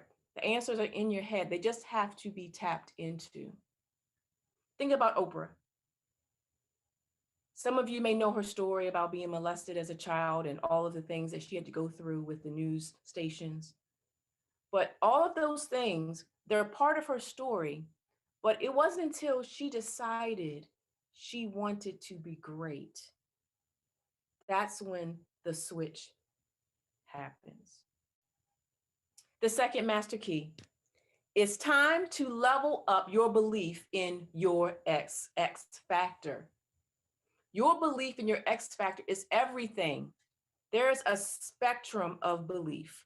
There's having little belief for a little bit of time to having a lot of belief a lot of the time. And on that spectrum, we go from that thing being possible to it being probable to that thing being inevitable, meaning it's going to happen. When we are firing at this level, that thing, whatever it is going to happen. But one additional thing is we have to focus more on what you believe about yourself and less on what others believe about you. How much time do you think LeBron spends questioning his belief in his basketball skill? I would guess this much. And when we level up, that's when we can then lead. We just need to be a few steps ahead of those behind us. The third master key is to take bold action. What you do or don't do is going to make all the difference. Go do the damn thing. Stop talking yourself out of it. Stop second guessing. This will be the difference between you being expendable and you being exceptional. You tell me which one you want to be, water boy or MVP. When you believe you are the X factor, there is nothing, circle, underline, nothing that you cannot do or be. Your people, those that are here, that you're here to serve and to lead, they are waiting for you to be great. They're looking for the leader to follow. It's go time. It's time to get in the game. But I understand where you are, because I've been there. I didn't know how to tap into my X factor, but I knew there were women who needed me. Women like my client, Katrina. She was stuck, wanting to move out of the area that she was living. She wanted a new start. But what I helped her to find was that she was actually allowing other people to run her life. And she was, in essence, running away. But she found her voice. She found her X factor. And she decided to put up some boundaries. She had some tools that she was able to use and ended up wanting to stay where she was and to develop those relationships. Or even my client, June, she was in a relationship with a narcissist. She felt like she wasn't enough. And so she put herself into situations where she really didn't want to be there, but she thought she had no place else to go. I helped her discover herself, that she was enough, that she deserved better. She found her X factor. She decided to walk away from that toxic, abusive relationship. And in the process, she found that someone special. So who else is ready for a transformation? Maybe you are living underneath of your potential. Maybe you're hiding.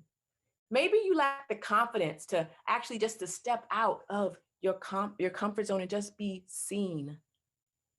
Maybe you feel trapped in that bad situation, that bad relationship. Or maybe you've lost trust in yourself and your decision-making skills. I've definitely been there. I started making decisions using someone else's thoughts and desires and feelings. Or maybe you're the perfectionist and you're hard on yourself. Some of you are ready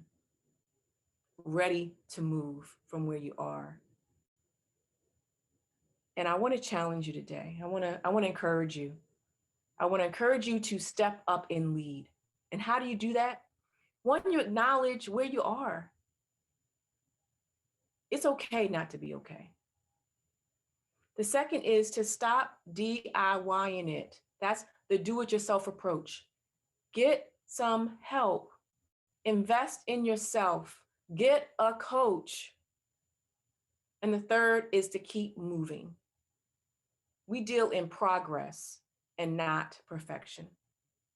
The other thing I want to gift you is a free video at www.drmarceafreegift.com. That's DRMARCEA, freegift.com.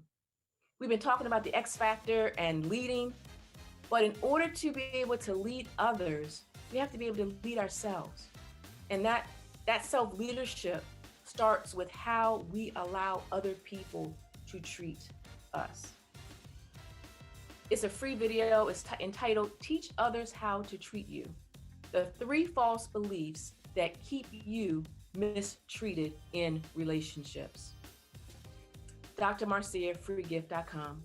And I want to just to thank you for spending this time with me. It was an absolute joy. I want you to enjoy the rest of this amazing conference. All of the speakers, amazing. And I want us to, let's just stay connected. Please visit me at www.infobloomhealthandlifecoaching.com. That's infobloomhealthandlifecoaching.com. calm. Have an amazing day on purpose.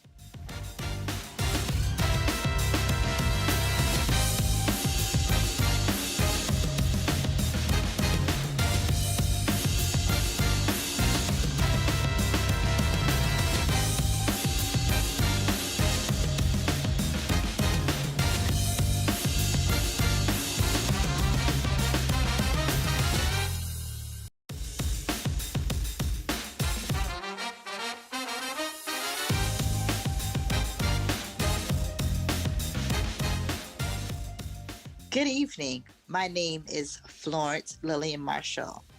I am from Bridgeport, Connecticut, originally, now residing in Brooklyn, New York. For today, I want to talk about what it means to be a beautiful, bold, iconic woman who have overcome great challenges, great warfare, and is now on the path for greatness. See, July 21st, 1985, you're looking at a young lady who overcame poverty. You are looking at a young lady whose mother gave birth to her, and while giving birth, her natural father left and started a brand new life in the state of Georgia. Throughout my life, as you see, I've gone through major poverty. I've gone through major trials and tribulations. I've gone through low self-esteem, depression, wondering, will my change ever come? And here you are today. You are looking at a young lady who is very successful. The word that my life thinks about and on my path I think about is the word conquer, which means I've overcome, I've overcame, I triumph, I have prevailed, and most of all, I have won. What have I won over? I have won over being depressed. I have won over not feeling as if I am worthy, because I know I am worthy. I am a jewel. I am a queen. I am the apple of his eye. I am a warrior. I am a survivor. And most of all, I am a champion. How can you say that I am a champion? Because I know what it means to overcome poverty. See, my mother and we had to go on welfare for many years. My mom at the time, she couldn't really fit the bill of taking care of me. But what I'm grateful for and I'm thankful for is for the village that I had that came in to assist my mother properly, teaching my mother how to be a woman, how to be a successful mother, how to raise me up in the admonition and the nurturing of the Lord. I thank God that many days, even though my mom may not have, she did the best that she could. She made sure that I was clean. She made sure that there was always food, clothes, shelter provided for me. And that I even went to school to become the best that I possibly can be. I thank God for my mother, Ruthie, because a part of me overcoming, my mother taught me how to survive. My mother didn't become bitter. My mother, yes, she, had those moments of being angry. She had the moments of why me, why I would have to, raise a child on my own. Why is it that I didn't become married? Why did he leave me? But in all that, you are looking at the child who was gifted to my mother, who became the blessing, the inheritance from my mother. What I am thankful for is that on my path and on my journey of overcoming, I've learned to embrace forgiveness. Why? Because forgiveness is not only for that person, but forgiveness overall has been for me. Because a part of my healing, a part of my forgiveness, I forgave what happened in my past, not having much, always wondering where will my next meal or even some, things will come in life. But what I am thankful for is the tenacity, the determination, and women on today, my fellow sisters, my African American queens, and even the kings of life. Today, we are on the road and the path of determination. Determined what? Determined to win, determined to be great in life, determined to be bold, determined to be courageous. Most of all, me and be great. Meek and be great. Why I say meek? Because the meekness shall inherit the earth. See, a part of me And I'm part of my greatness is I have hope, I have humility, I have trust, I have faith, because I believe that there was a day that my natural father was going to come back into my life to make an impact. And I'm thankful that that day came in the year 2015. Yes, I cried. I cried in the arms of my father and I asked Daddy, why did you leave me? Why wasn't you there for my most important things? You missed out on so many prominent things in life, from my graduations, seeing me, being inducted into the honor society, attending my basketball games, and doing the things that an honorable father and a daughter would do. But what I am thankful for, I am thankful for my village of men, my my grandfather, all my uncles, all my cousins, older male cousins that were always there for me, that made sure that I was shielded, protected, and loved and adored. What I am thankful for, that even on this path, is forgiveness. Forgiveness has brought such a great love, a great joy for me. Why? Because I know that I can't hold on to the things that have happened to me. I can't let them weigh me down. I cannot let them burden me. But I know that I had to become, and I had to change, and I had to mend what has happened to me now to impact the lives of others. That's why I'm iconic. That's why I'm bold. That's why I'm different. That's why I'm on the road to greatness, because I know greatness not only lives inside of me, but it lives inside of you. And on today, I just want to encourage you, my queens and my kings, to live in your greatness, walk in your greatness, talk in your greatness, declare your greatness, whatever your dreams, your visions, your hopes, your goals in life. Go for it. Go after it. Be bold. Be courageous. Why? Because you are looking at a young lady who was told that she will only have an eighth grade graduation. You are looking at a young lady who is now soon to be called Dr. Florence Marshall. I've overcome the bands of wickedness. I've overcome the bands of those educators that told me that I was dumb, that I was not smart enough, that I would have 8 children out of wedlock. Yes, I was told this, that I would have 8 children out of wedlock, lay on my back and mount to nothing. Today, that's not true.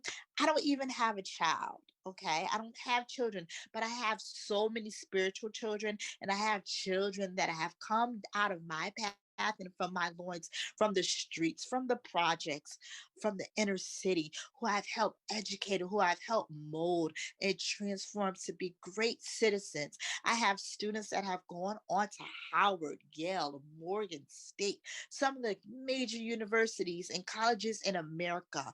Young people who were told that they would not become anything in life. And here I am, a young lady who was told that, but I made the great change to become something great and powerful in life. See, I turned my lemons into lemonade. That's right. I made it sweet.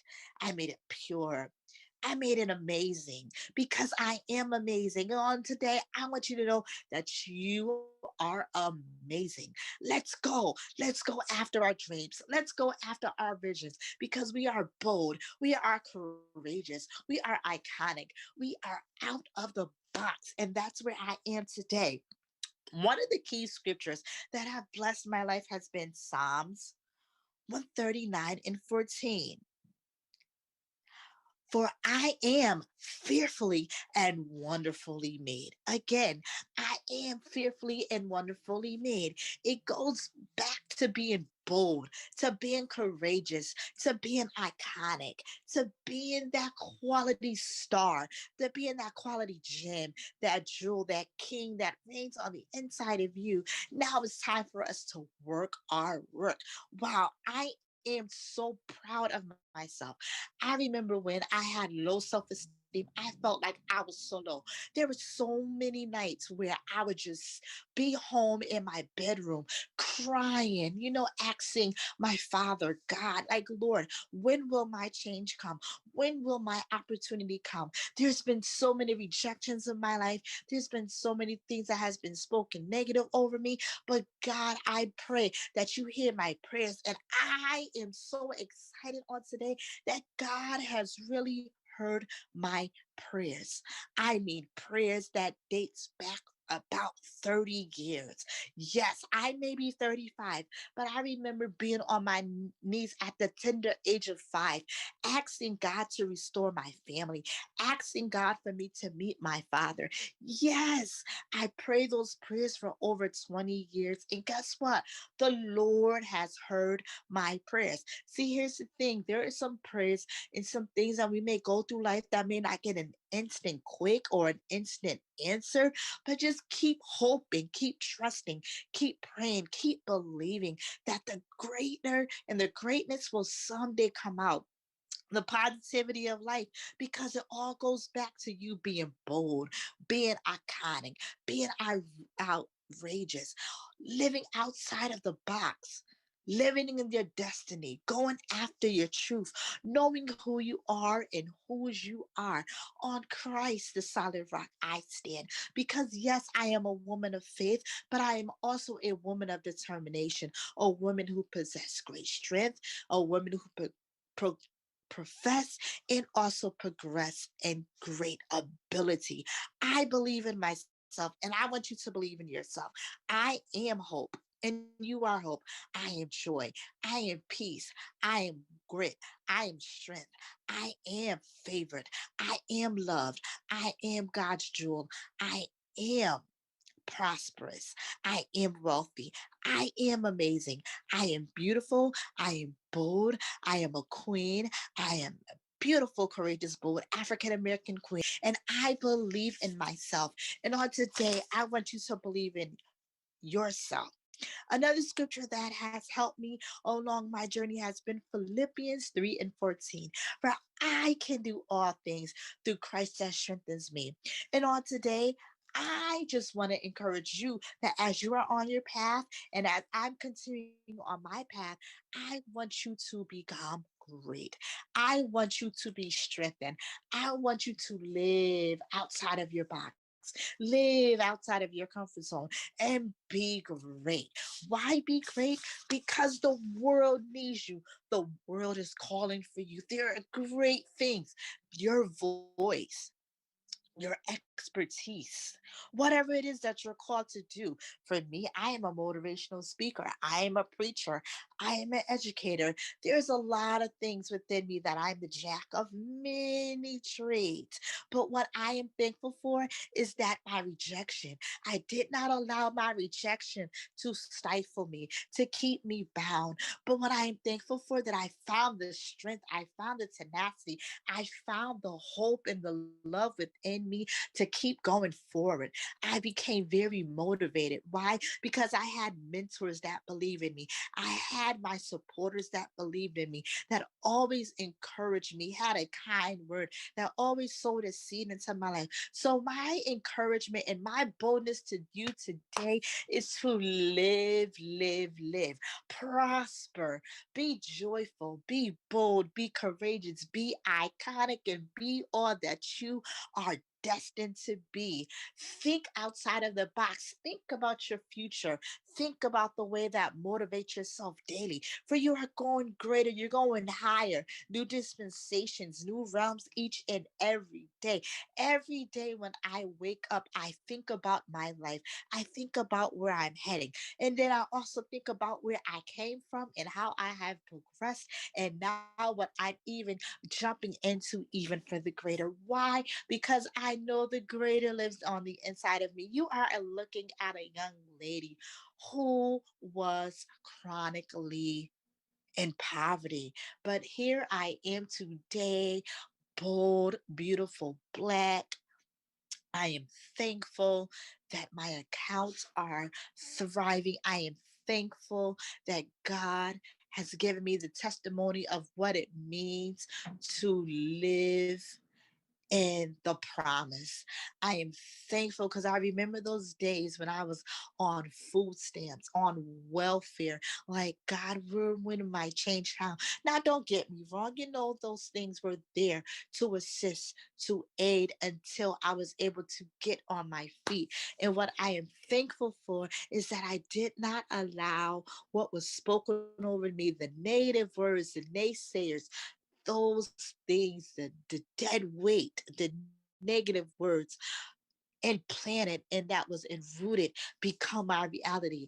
I was determined to change. I stood tall in the face of adversity and I said to myself, Florence Lillian Marshall, you will be great.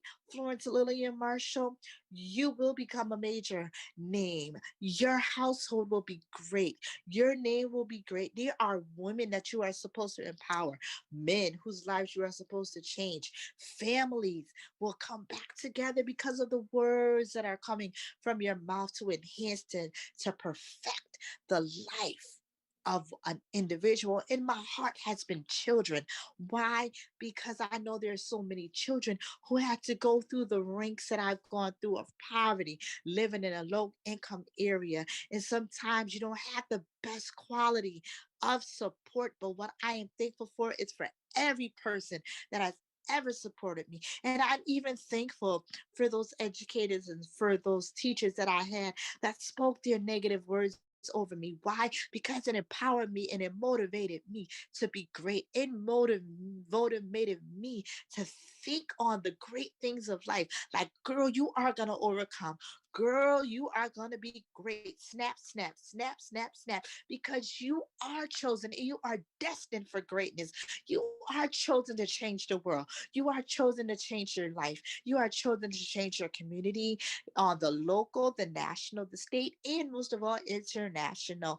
And I thank God because there's so many children, I can honestly say, over the span of 15 years, I have impacted over 500 plus inner city youth. Majority of my students came through the prison pipeline. And what I am thankful for, that their lives has been turned around. What I am thankful for, that as I have mentored them, as I have educated, I spoke into their lives.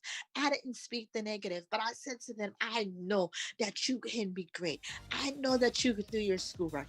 I know that you can find other things and find other positive ways to stay off the street, earn money the right way. No, you don't need that gun.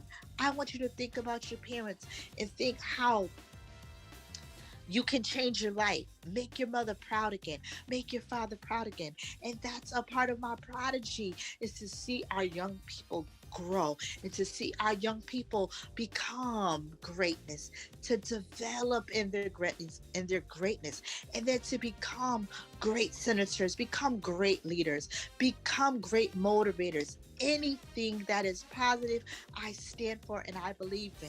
That's why I am born. That's why I'm a beautiful African American queen who come from poverty, now propelled into my greatness. And that's why on today I am beautiful, I am bold, and I am iconic. God bless.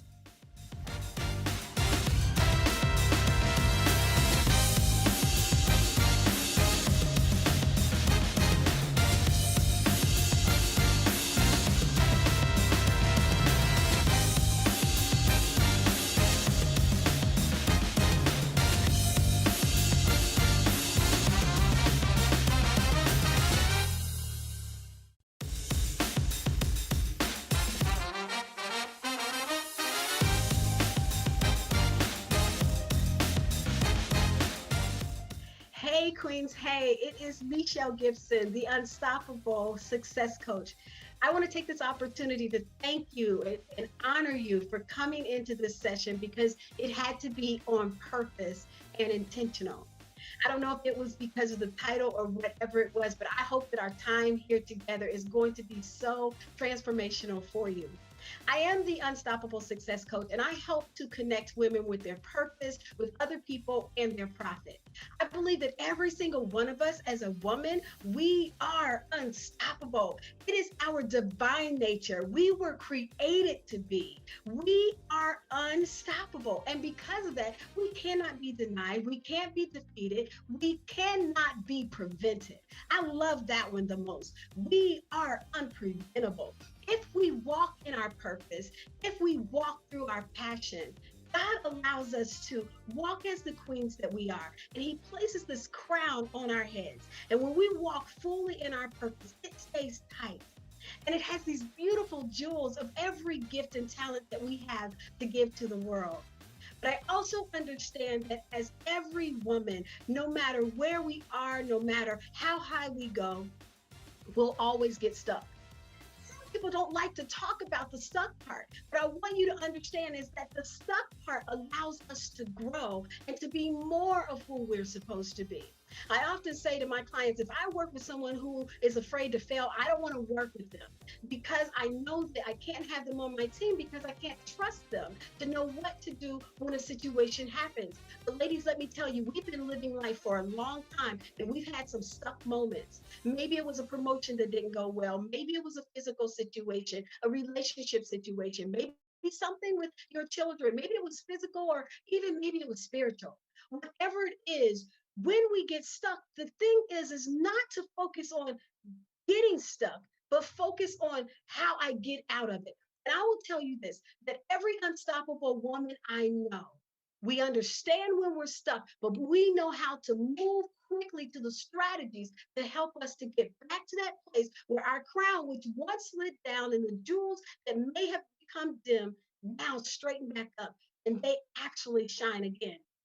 In large part, it's because that I believe that our superpower as women is connection and our kryptonite is competition. And I'm not just saying this because I love this topic. I'm not saying this because I just want to say something that tickles your ear. I really want you to understand that I'm saying this because I've lived it and I continue to live it. You see, as we follow this path to the unstoppable and live our greatest purposeful life, the fullest life that we can, it really is going to depend on the vehicles in which we ride in. For me, I've driven in 3 different vehicles before that helped me to get to where I am right now. The first vehicle I drove in was the wrong vehicle, and it almost cost me my life through a domestic violence situation. But it was in that moment that I got out that I realized that there was more for me. And because I made it out, that I was and am unstoppable. The second vehicle that I drove in was a damaged vehicle. I was on my way to graduate school, and as I was driving down the highway to actually go and register, the vehicle began to go out of control because one of the tires burst. I'm on the interstate and it's going around and around in circles. And all of a sudden, it looks like it's going to hit over and go over the ravine. And I was going to be going down the mountainside in the hills of Kentucky. I just knew no one would ever be able to find me. But at the grace of God, he stopped that vehicle and he spun me one last time in the opposite direction of traffic. The miraculous part about this is that there were so many vehicles coming at me. I saw them in my rearview mirror. But when he turned me around, those vehicles seemed like they were in slow motion and they never even approached me. In fact, some of them went around me. Some of them actually stopped to see if I was okay. And it was also in that moment that I realized that I was designed for more and that I was and am unstoppable. The third vehicle that I drove in, I think is the one that really helped to shape my life to where I am right now. I graduated from graduate school, went to work for one of the #1 insurance companies in America. And I was a property and a bodily injury specialist. One day I sit down at my desk and I open up my folder, and that's when it happened. I saw that the vehicle that I was working with was a total loss, which means there was no repair. And yet the people in the vehicle, they also were a total loss. When I looked down, I saw a mom and dad who were the same age as my mom and dad. I saw children. They had the same number of children that my mom and dad had. And then I flipped the page again and I saw all these beautiful grandchildren. And I thought about my mom and my dad's grandchildren.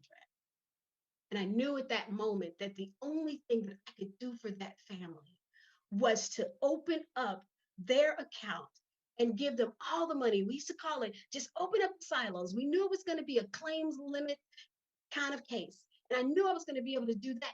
But the challenge was I could give them all the money in the world, but I could never bring their parents back. And it was in that moment that I knew again, I was designed for more. And I had to get out. And that was probably my most stuck moment And so I began to pursue that. I went into higher education, and that was so glorious. But then 11 years ago, God called me out to start this business because there were more women like me who were sitting around waiting to figure out how they could get unstuck and really get to their purpose, their passion, and pursue the greatest life that they had. I began to become unsatisfied sitting in that cush office in the College of Business, looking out the window into the courtyard. And though I loved working with students, I knew I had to go. And I want to tell you that when I made the decision to go, the whole world changed for me. Sometimes I need you to think about there are vehicles that you're riding in right now that don't belong to you, vehicles that are broken down and you're still inside of them. And then yet there are vehicles that are going to take you to exactly where God wants you to be, to live this unstoppable life. Now, I need you to hear me clearly that when I was in that stuck moment, I began to think of things that could help me get out. And this is where I help women to do it too. I want to share with you right now 3 strategies. There's so many more. I wrote a book called Get Unstuck and Become Unstoppable. There are so many strategies there. And I wanted to share 3 of them with you. The first strategy that I want you to know that you can use right away is that we have to be consumed with not being blindsided by the 3 C's of blurred vision. That's right, the 3 C's of blurred vision. It simply says this: I will never compete, compare, or complain against another queen that is around me. Because again, remember, we're better when we connect. See, when I compare myself to other people, what it says to me is that I don't respect or love or value what God made me. He made us uniquely us. And what we're going to do in the world is going to change the world and set the world on fire in our own little corners of the world. And we need the other sister around us to make sure that we can help her get where she's going to be. We can cheer her on because we don't compare. When I begin to complain against another sister, it means that I'm jealous of what she has and I can't see the value that I have in me. And when I began to compete, it means that I've lost total focus that the only person in this world I'm supposed to compete against is myself, to be a better version of me so that God can take me again where I'm supposed to be. That's the first strategy. The second strategy that I want you to think about is this: build a better boat when your dream boat sets sail without you. Here's what I mean. My company is called Gibson Consulting and Entertainment Group. Thus, you know the consulting piece by now, but entertainment. I also run a production company where I work with a lot of award shows, and I have a team of about 20 people and 1,500 volunteers. That didn't just come overnight. I never wanted that. When I grew up as a singer. I'm a pastor's kid. I grew up as a singer in my city. And when I moved from Cincinnati to Nashville, let me tell you, everybody back home was like, oh yeah, she's going to do it. She's going to pursue the dream. She's going to get the contract and it's going to be grand. I get here with that same thought. But let me tell you, God began to show me that there were other pieces of that dream. And as I began to develop this company that I did not know that I needed, wanted, or had interest in, He began to show me another love. And as time would progress, I decided I didn't want to be out there singing on that platform. I want to position myself to push other artists out there. But here's the thing: I had to build a better boat. I had to not be consumed when I saw other people on the stage say, oh man, it's not me. I couldn't think about what did people back home think about me. I had to think about what did God say for me. And I built this better boat. And I'll say to you the same thing I tell all of my volunteers. Listen, when you see people operating in what you thought you were supposed to operate in, remember this: that's their platform and you have yours. And remember this: they are ordinary people doing extraordinary things just like you. That hits me so hard because we never can get starstruck. We're just there to help them do what they do. And when you go to work, there's someone there to help you do what you do. And you're the ordinary person doing extraordinary things on that day. So be willing to build a better boat. And the third thing that I will tell you is this: we have to make sure that in our pursuit of everything, ladies, take time to check your routines. See, routines can help us to get where we need to be, or they can stagnate us. Routines are not all bad. Routines help us to get consistency, order, and progress. But they can also cause us to feel stuck, to feel anxiety, and to feel a lack of excitement. That's if your routine has gone rogue. If you find that your routine has gone rogue because you lack excitement, you feel anxiety, and you feel stuck, I want to give you this little tool. I want you to think of your routines as a pie. A pie comes in 8 slices, and I have this activity, and it's available for download, that you could actually take a piece of pie, you draw it out, and then in each of those slices, you put one of your routine. There's a wellness routine, you have a wake up routine, you have an eating routine, you have a work routine, a faith-based, a financial routine, and hopefully a self-care routine. You take these routines and you put them in the pie. You begin to put a check next to the ones that really aren't working for you. But the ones that are not, I want you to put a X next to those. And then I want you to build another pie, draw it out, and just put in the slices for the number of slices that represent those areas that need to change. And so for everyone that you had an X in, write it in a new pie. Begin to write down, why does this not excite me? What can I do to change it? And then put a timeline as to when I'm going to change it. Ladies, when we change our routines, sometimes it's as simple as changing the route in which you go to work. But whatever it is to bring you greater excitement, change the routine. But I caution you, do not change them all at one time because it could be overwhelming. Allow this process to be something that flows within your life. So ladies, I want to thank you so much for just spending this time with me. You have 3 routines. You have 3 challenges. 1, build a better boat when your dream boat sets sail.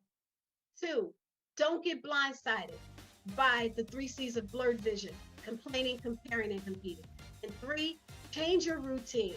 Create the pie that represents you, that causes the greatest sweetness in your life, so that you can be the most powerful, the most successful, the most purposeful, unstoppable queen, where your crown sits nicely on your head and it cannot be moved.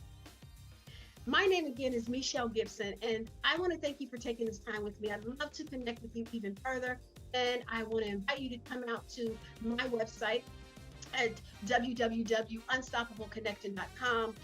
As you go out there, there are several different freebies out there for you and resources that you can use on the front page, and then you'll be able to see more of what I do, and we'll be able to connect from there. You know, you could have been doing anything else that you wanted with your time, but you decided to hang out with me in this session, and I'm grateful and I'm thankful. So until next time, I'll see you at the top.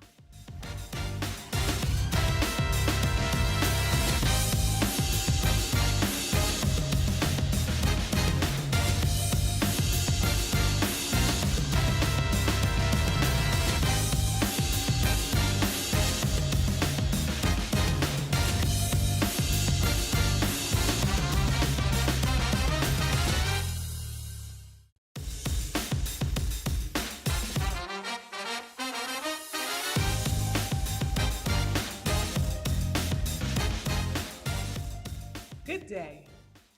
My name is Obioma Martin. I go by the conscientious cash flow activist because I care about how you bring money into your home. I am also a coach, an educator, a mentor, a counselor, all of these different hats that I wear. But today I get to speak to you as a servant leader. And I get the honor to share my story with you and to help you get from stuck to the place I like to call equipped. And so, there was a time before I became who I am today, this amazing individual that you see before you. There was a time when early in my entrepreneurial endeavors, because this isn't my first time at the rodeo. I've actually been an entrepreneur full-time since 2002. So we're talking almost 20 years now. And I have a whole lot of experience with failing forward. But there was a time specifically in 2009 when I had the opportunity to work with this phenomenal company. At the time, I had no idea that this company company was the largest nonprofit company in the area. And I was just really excited that I had the opportunity to fulfill my dreams and do the things that I absolutely enjoy doing, which is pouring into people, loving on people, and helping them get from a place I like to call stuck to equipped.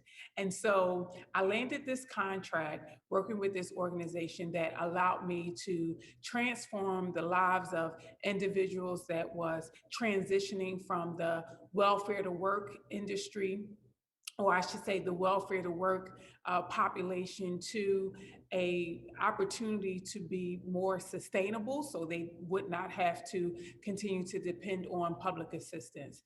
And so I had the honor of working with these individuals. I was absolutely passionate about working with them. I enjoyed getting up, doing what I did each and every day. And so in that work and that opportunity that I had, I got to give them, train them, mentor, coach them on how to work with children. And then what I did was I partnered with my friends in the industry who also owned early childhood programs so that these individuals would have a real opportunity, not just learning practical information from an academic perspective, but they will also have theory that went with their practice. And so I partnered with my friends in the industry to allow these individuals to have an internship. And so for 2 years, I did this work.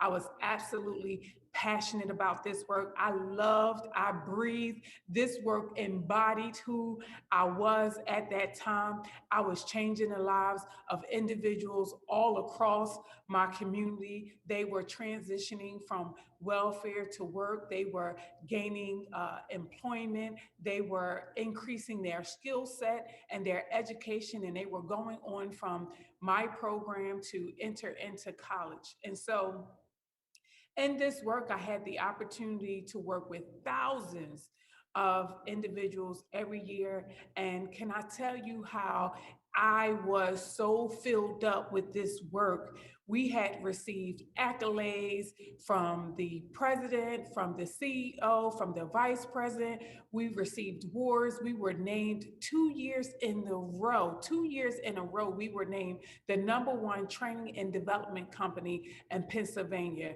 We were recognized by the mayor. We were recognized by city council. Again, we were recognized by all these individuals. We received accolades after accolades and awards after awards. And so I don't know about you, but I became so consumed with the work that I was doing in my business that I neglected to pay attention to the politics. Has that ever been you? Have you ever been so busy working in your business that you neglected to pay attention to the things that was going on around your business? I was so busy working in my business and taking care of everybody else that I was neglecting the politics. I was neglecting the industry. I was neglecting all of the things that I could not physically see that was literally changing around me. I was so inundated with making sure that my students were good that I neglected to make sure that I was good. I neglected to make sure that my children was good. I neglected to make sure that my partners was good. Has that ever been you? You can just write in chat, put your hands up, let me know that I'm not alone in this. And so I don't know about you, but in this space, I was soaring. I was on high. You couldn't tell me anything. You couldn't tell me nothing because I had mastered the art of transforming my students' lives from going from a place of stuck where they were depending on public assistance to a place of equipped where they were gainfully employed and they had credentials that allowed them to actually earn a worthy wage. And I don't know about you, but that was a big deal for me because I understood that when I changed the life of a mother, I was changing a generation. When I changed the life of a father, I was impacting a generation. When I changed the lives of a couple, I was impacting generations to come. And so that was a big deal to me. But what I neglected was that I was so busy doing the work that I neglected me. I neglected the things that was going on around me. And at that time, I didn't have a mentor. I didn't have people in my circle who could kind of pull my coattail and say, listen, there's some changes going on in the industry. There's some talk going on down at City Hall, or there's some talk going on at the state and federal level that's going to impact what you do. See, I didn't have anybody on the inside of that company that I had a relationship with that was able to pull my coattail and say, listen, the president is getting ready to leave, and shortly after, the vice president is getting ready to leave. And you may need to make some changes in what you do because the leadership is changing. The company is changing. The contract is about to change. See, nobody told me, and can I tell you how I was making over 6 figures with this contract? This contract allowed me to stop doing some other things. This contract set me on a blaze and allowed me to live life fully, and allowed me to put my children in a private school, and allowed me to do some philanthropic work in my community. And so again, I was so busy in my business, taking care of everybody else, making sure everybody else that was good, but I neglected to take care of me. And I don't know if that's you. I don't know if that's ever been you, but what I know is that we have a tendency to get comfortable and complacent and satisfied. And what I've learned is that complacency is the enemy to progress. That's what I've learned. Complacency is the enemy to progress. And so that situation taught me never to get complacent again, because what happened next was that after a while, 2.5 years in, riding on high, the leadership changed. After a while, the president put in his resignation. And then shortly after that, I want to say within 6 months, the vice president put in his resignation. And what I didn't know, that by the end of that year, I was going to be in a situation where I was no longer going to be able to feed my family, because what I didn't know was that the 2 individuals that came in that replaced the president and the vice president, they knew nothing about me. They knew nothing about my company. They knew nothing about all of the lives I had impacted, all of the awards that I had received. They knew nothing about the impact that I had made for the last 2.5 years. They did not know that I existed, nor did they care. Oh, that was a wake-up call for me. And so can I tell you how I was devastated when on November 25th, 2011, 2012, November 25th. It was a Wednesday. I'll never forget it. It was a Wednesday. And I received an email, and I received a phone call that went like this: Ms. Martin, we regret to tell you that effective today, we've made a decision to go in another direction. Ms. Martin, effective today, we are going to now do the training in-house. Effective today, Ms. Martin, we will no longer be needing your services. And so I'm looking at the phone in disbelief. I'm looking at this phone in complete despair. I'm looking at this phone saying to myself, this cannot be happening to me. I've put everything into this contract. I've put all of me into every student. This cannot be my reality. This cannot be happening to me. And I'll never forget how when I looked into this phone, I took a minute and I paused and I said, okay. There was nothing else for me to say, but can I tell you, in my gut, in my stomach, I felt like I was punched. I felt like somebody literally took the air out of my body.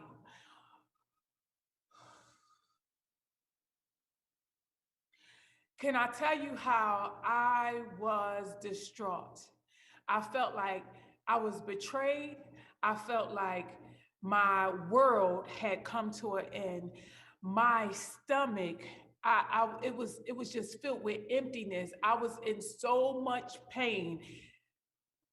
I just didn't know what to do next. I just didn't know what to do next. I had nothing left to give. I had nothing left to give. And so I got myself together after I paused and I said, God, I don't know what this is all about, but I trust you. I don't know what this is all about. And so I quickly saw the email after that phone call, and I just was like, okay, this is what I'm going to do. I'm going to notify the funding organization. So the company that I was contracted with, I was the subcontractor, and that company was the main contractor, and they were receiving a grant for the services that I was providing. And so luckily, I wasn't a dumb chick. Luckily, I wasn't a dumb chick. So what I did was I reached out to the funding organization. I sent the email and I got on the phone and I said, listen, this is Miss Martin. I am the subcontractor with this company. And I just wanted to let you know that they just called me and informed me that effective today, that they will no longer be needing my services. And they said, really? Okay, well, thank you for notifying us and we'll get back to you. I didn't know what was going to happen next. I also followed up with the email because I wanted everything to be documented. I didn't know what was going to happen next, but I trusted God. I absolutely was like, God, I know that you got me. And so quickly after that, I want to say within hours, I get another phone call from the funding organization that went like this. Ms. Martin, we are happy to notify you that we have notified that company that they wrote you in the contract. And because they wrote you in the contract, they have a legal obligation to fulfill the contract because you are the leading training organization. And we have notified them that if they do not continue on with your services, that we will not continue on providing funding. Woo! I was like, thank you, Jesus. Thank you, Jesus, right? But let me tell you what happened next. So of course, the organization that had just terminated me had to eat humble pie and email me as well as call me and say, I'm sorry for the inconvenience, Ms. Martin. We will continue on with your services and we apologize for the inconvenience. And I was like, yes, and amen, hallelujah, right? However, that experience changed the trajectory of my life because let me tell you what happened. I had put my eggs in all one basket. And I can remember my mom telling me early in my life never to put all of my eggs in one basket. And I didn't really quite understand what that meant as a teenager, nor did I understand what that meant in my 20s. But being in this situation where I had abandoned everything else because I was making 6+ figures, I was doing the thing. So I thought I got comfortable and complacent.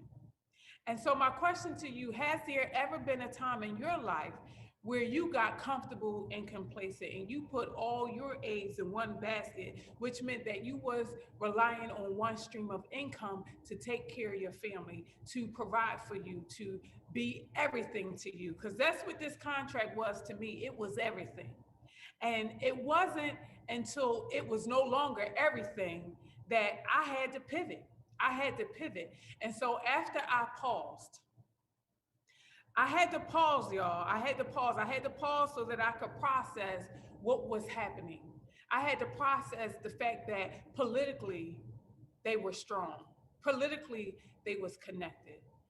I had to pause and I had to process that they didn't owe me anything. And even though they were required to continue on my services, even with that, the contract still was going to end in June. And so I had to make a decision at that point if I was going to continue on to give them the opportunity to fire me again, or if I was going to bootstrap my way to my next. And so it was a defining moment for me. It was a defining moment for me. That moment changed the trajectory of my life. And so I'll never forget this. I took $50,000 cash. I didn't have credit at that time. I didn't have bad credit. I just didn't have any credit. I believed in cash and carry. And so at that time, I took $50,000 cash of my own hard money, and I decided to look for my own building. And so by the time that contract had ended, June of the following year, I had already invested into my own state-of-the-art training facility. I had already invested in my next, because what I understood was that I never was going to allow any contract to be my everything. What I understood was that I needed to add tentacles to what I did. I needed to add more services to what I did, and I needed to add more contracts, which would allow me to have multiple streams of income. And so I'm so grateful for my pause. I'm so grateful for my pause. I'm so grateful for that opportunity, because it was a learning experience for me. If that didn't happen to me, I wouldn't be where I am today. I wouldn't be the woman that you see before you today. I wouldn't have this amazing company. And so I say to you today, don't get so comfortable, don't get so complacent in your business that you allow it to be your everything, causing you to be comfortable and complacent. I say to you today, don't get so comfortable and satisfied with your current income that you don't continue on striving for more. Don't get so comfortable and complacent in doing what you do that you refuse to continue to invest in yourself so that you can become better. Because this is what I know to be true. If you are not working on you, on your business, on your personal development, on your business development, on your spiritual development, you're getting worse. And what that simply means is that something is going to be neglected. And when something is going to be neglected, that means that your income is going to be affected. And if it was not for that experience, I would not have learned the lessons. Oh, that was the cost of tuition for me. And because of that, I decided to make a decision. I'm going to ensure, as long as there is breath in my body, that everybody that I come in contact with, that I find stuck in any capacity of their life or in their business, I'm going to help them get equipped. I'm going to develop them and pour into them so that they have the right tools on their tool belt to help them to navigate whatever life brings their way. Because there was a time when I wasn't equipped. There was a time when I was stuck. There was a time in 2009, 2010, what I shared with you, working with that company, I was absolutely soaring. I was so busy being busy, taking care of everybody else, and I neglected to take care of me. And because of that neglect, it caused me to be in a place where I felt like literally my world was crumbling and the foundation underneath my feet was fading away. But it was from that opportunity, it was from that lesson that I've been able to rebound. I've been able to allow that situation to springboard me forward into this amazing individual that you see before you today. My name is Obioma Martin, and I have been able to pivot and go from stuck to equipped. And I would love the opportunity to help you go from stuck to equipped in your business and in your personal life. You can follow me on all things social media at Obioma Martin on Facebook. I am Obioma Martin on Instagram. See you in my workshop.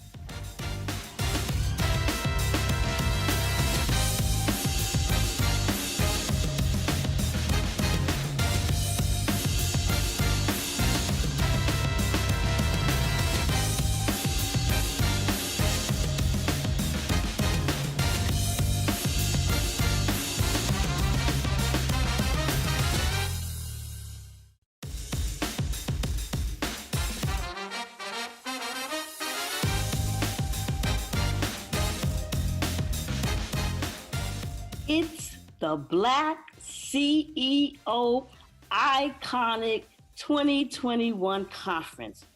I am so excited. I'm so excited. I am ready. I am so excited. This is the day of the unstoppable Black woman. This is the unstoppable Black woman day, and I'm excited about that.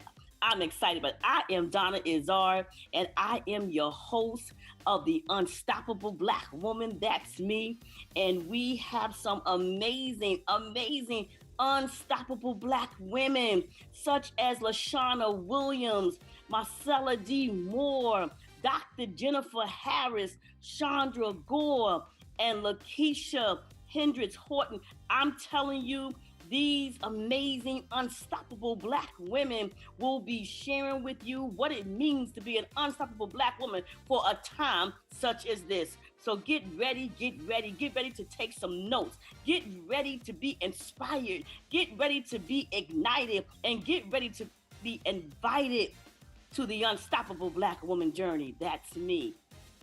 Get ready. Are you ready? Because the DI is ready. The DI is ready. The DI is ready to receive it all, The 2021 Iconic Unstoppable Black Woman Day. I've been waiting for this day. Can't you tell how excited I am? I have been waiting for this day.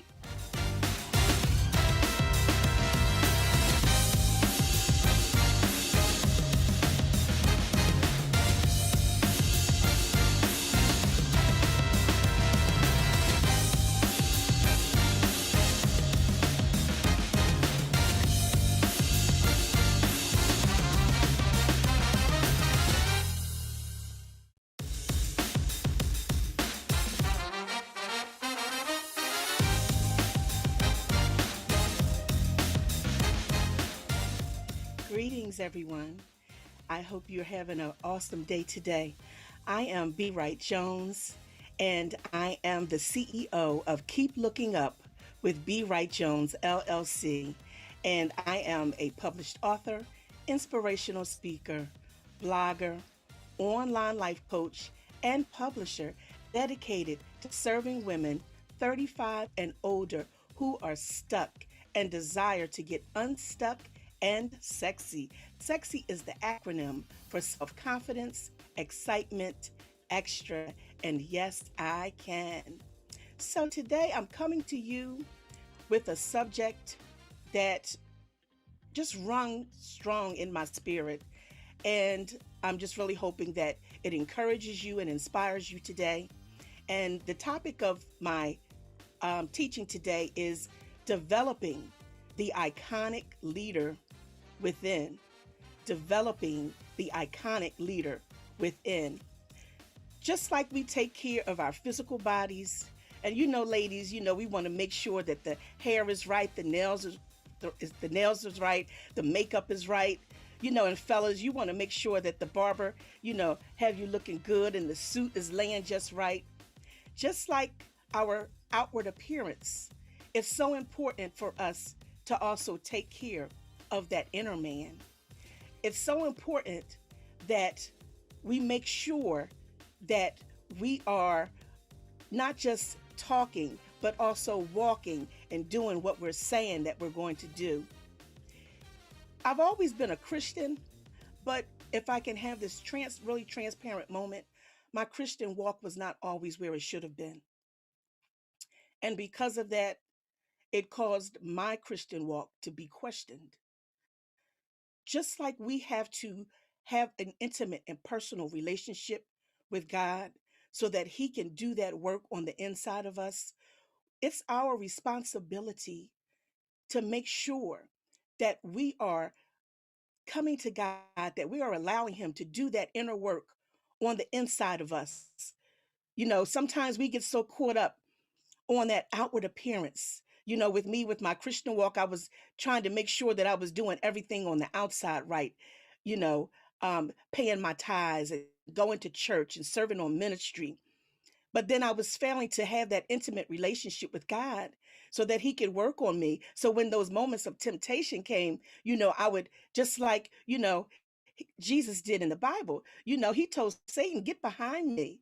But when we neglect that inner man, when we neglect taking that time with God, it causes us to be vulnerable to the tricks and the schemes of the enemy. And then we can fall. And then we could cause our walk to be questioned. So to avoid that, it's so important that we're always open and transparent with God.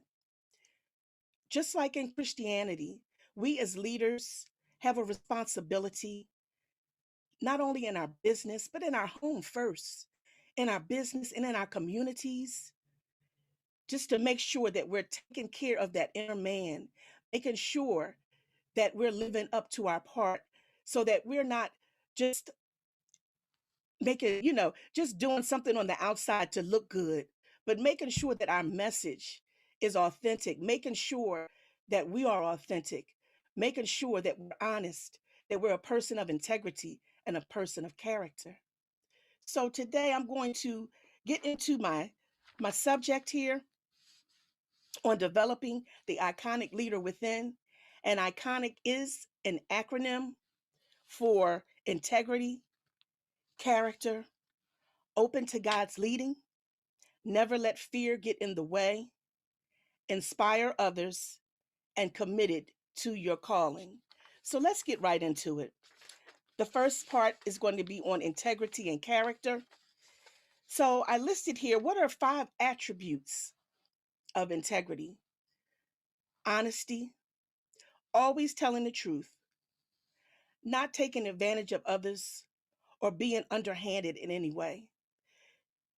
People want to know that they can count on you, okay?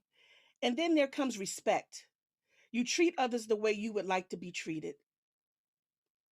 Then trusted. You want your actions to line up with your words. People don't have to question what you say that you're going to do. They know that you're a person of your word. And then you're going to take responsibility for your own actions. And you're going to put others' needs above your own. You're not going to be self-seeking, but looking to honestly help others. Then I have here the leader that walks with integrity and character will always do what they say that they're going to do. They will always do the right thing, even when no one is looking. They are not led by their emotions, but they are known for making good decisions. They are fair in their judgments. They avoid drama at all costs, and they walk in humility. The next section is open to God's leading. A leader that's open to God's leading will always acknowledge God first. Proverbs 3, 5, and 6. We know the scripture oh so well, to trust in the Lord with all your heart, to lean not on your own understanding, but in all your ways acknowledge him, and he'll direct your paths. Then next, you will keep God first in everything. Matthew 6:33. Seek first his kingdom and his righteousness. Then you will walk by faith and not by sight. A leader that's open to God's leading is not self-seeking. They're not seeking their own way. Philippians chapter 2, verse 3. And then a leader that's open to God's leading will also seek to make things happen for others. Philippians 2 and 4. And lastly, they will look for ways to give back. They'll look for ways to give back to their community. They'll always remember where they came from. They're always looking to help and to lift others. A good leader will examine themselves and always take responsibility for their actions. They will have other people in their life, such as a pastor, a coach, a friend, or a family member, to always hold them accountable. The next section is to never let fear get in the way. A good leader will not allow fear to lead them in their decisions. They will trust God and the process. They will stretch themselves and not allow fear to hold them back. They will not be afraid of opposition. So, like when those fiery darts start coming, they're going to still be there. They're going to stand in the face of opposition. They're not going to run and hide. And they will never be afraid to do the right thing, even when the world is going in a different direction. The next section is inspire others. Inspire others. A good leader will always inspire others to grow, to expect more, and to want more from life. A good leader will always inspire others by sharing their story of inspiration. They will also lead by example. And a good leader will always inspire others by showing empathy. They will have the ability to understand and share the feelings of another. And then they will be committed to their calling. A good leader is committed to their calling and will stay the course even when it looks like it's over. 2 Corinthians chapter 4, verses 16 and 18. And a good leader is committed to their calling and will not question God's assignment for them. It's funny, I always come back to the book of Exodus, and I always come back to Moses because I just think this story is just so amazing. It's so fascinating because God reassured Moses so many times in the book of Exodus, chapter 3 and 4, assured Moses that he was with him, assured Moses, to go, to let my people get free. I'm with you. But Moses continuously, several times, questioned God's calling on him. And at the end, it was just, it took me out because in the end, Moses had a nerve to ask God to send someone else. He questioned his ability. He questioned God's word.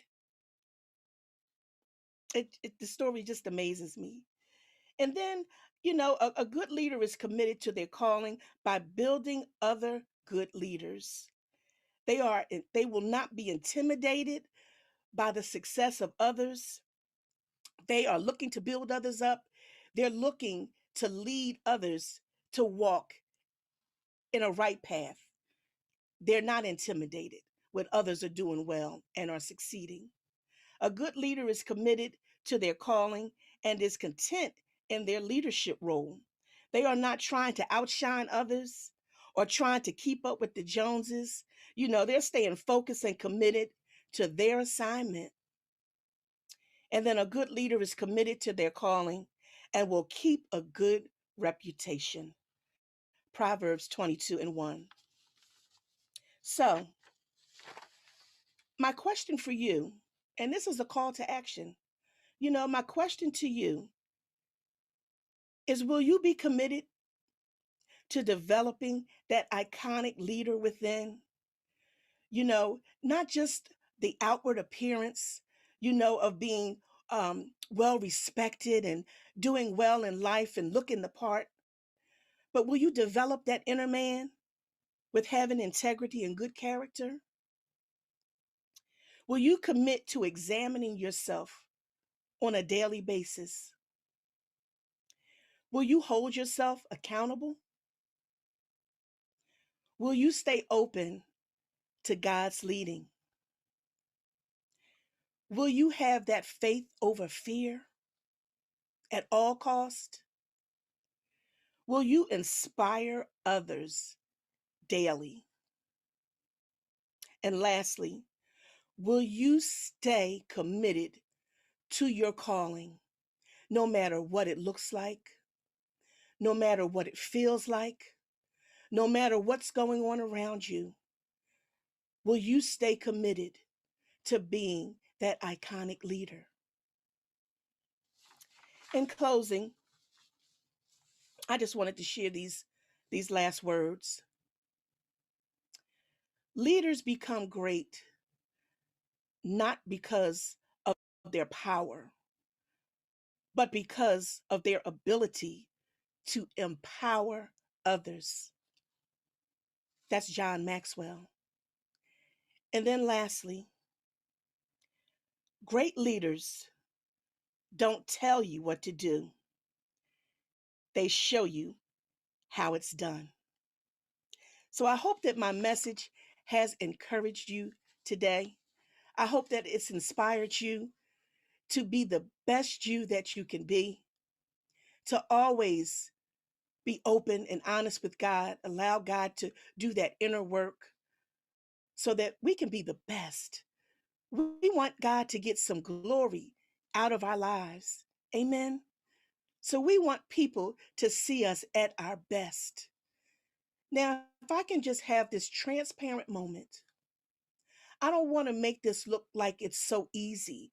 I don't want to make it look like, I'm so perfect, because I'm not. Trust me, there are many days that I'm behind my closed doors in tears, crying out to God, asking God to help me to stay strong when people have let me down, when people have done me wrong. But because I wanted to stay true to my calling, I didn't allow myself to be pulled out of character, to be pulled out of that person that I've asked God to create in me. I'm sorry, I'm getting a little emotional. So many times I'm behind my doors crying because I didn't allow my flesh to take over, to curse somebody out.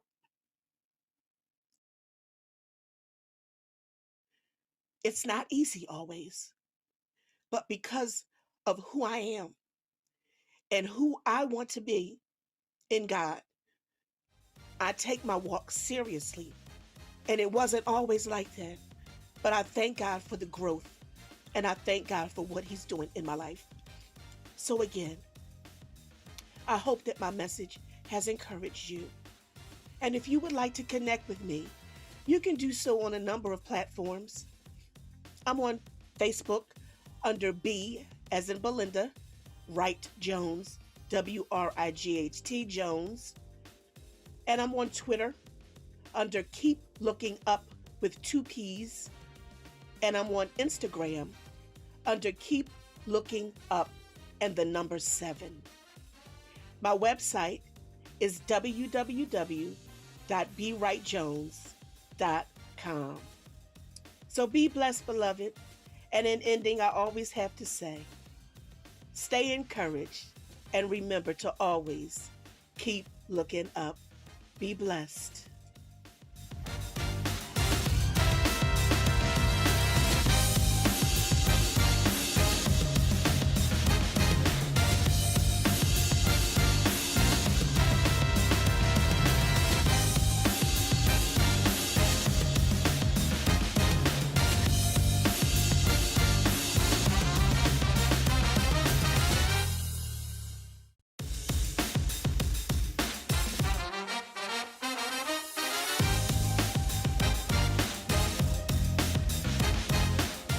Hi, I'm Paula Shea Queen Favre, CEO and founder of Naturally For Me Shea Butter LLC. Native of a small town called Bay St. Louis, Mississippi, but I currently reside in Seattle, Washington. I'm a mother, grandmother. I'm number 13 of 14 kids. How amazing is that? I'm an Army veteran, and I'm a survivor of domestic violence, childhood and adult sexual trauma, and PTSD. I'm currently writing a book called Can't Keep Running Away, and I'm a co-author of an anthology, My Walk Past Hell by Dr. Yolanda Jerry. Today, I'm going to tell you about 3 key points of how to gain from your pain. Number 1 is how to overcome adversity. How to overcome adversity. I say embrace it. Don't run from it or it will resurface. Face it head on and learn from it. With every lesson comes a blessing. I'm going to tell you about a short story about me, about how I overcame. All right, imagine you're on your third marriage. You have two small kids. You're together for 15 years, married for 18. You're holding on for dear life, and you realize you or him are not happy. You eventually leave and face poverty. You're suddenly faced with one income.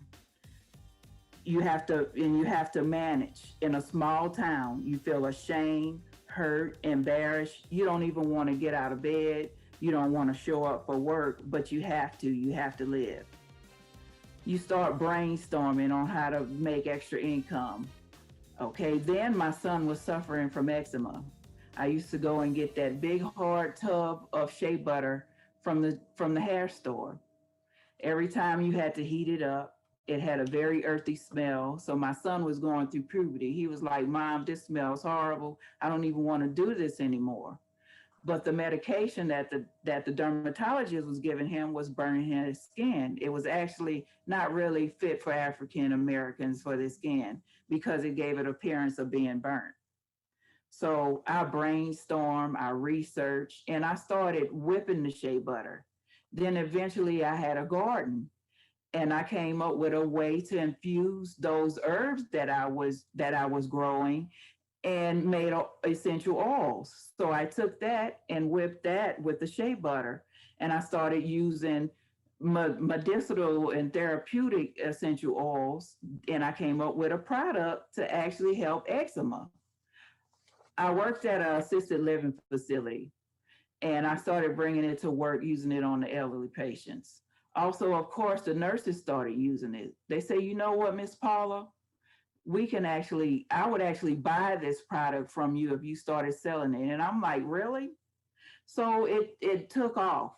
It was in demand. It started flying. That's all that consumed me, was working on this product. And of course, I still had to work. So I started working nonstop. I lost myself and embraced the fact that I had found my passion. Okay, so this made me have to show up to meetings.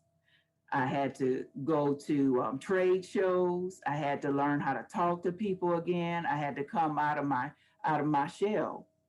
And this in turn built my confidence, because I had to show up and show out. I had to get all dressed up when I didn't want to get dressed up. Remember, I suffered from PTSD. I didn't even want to get out of bed. But this in turn built my confidence. Eventually, I came up, gained my LLC, and eventually I even had a store. And this brings me to number 2, how to tap into your passion. You see, doing this work and showing up and having to show out, I tapped into my passion. It was no longer a job to me.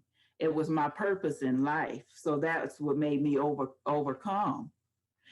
I say, if you find your passion, you'll never work again a day in your life. And I felt accepted. It built my self-confidence.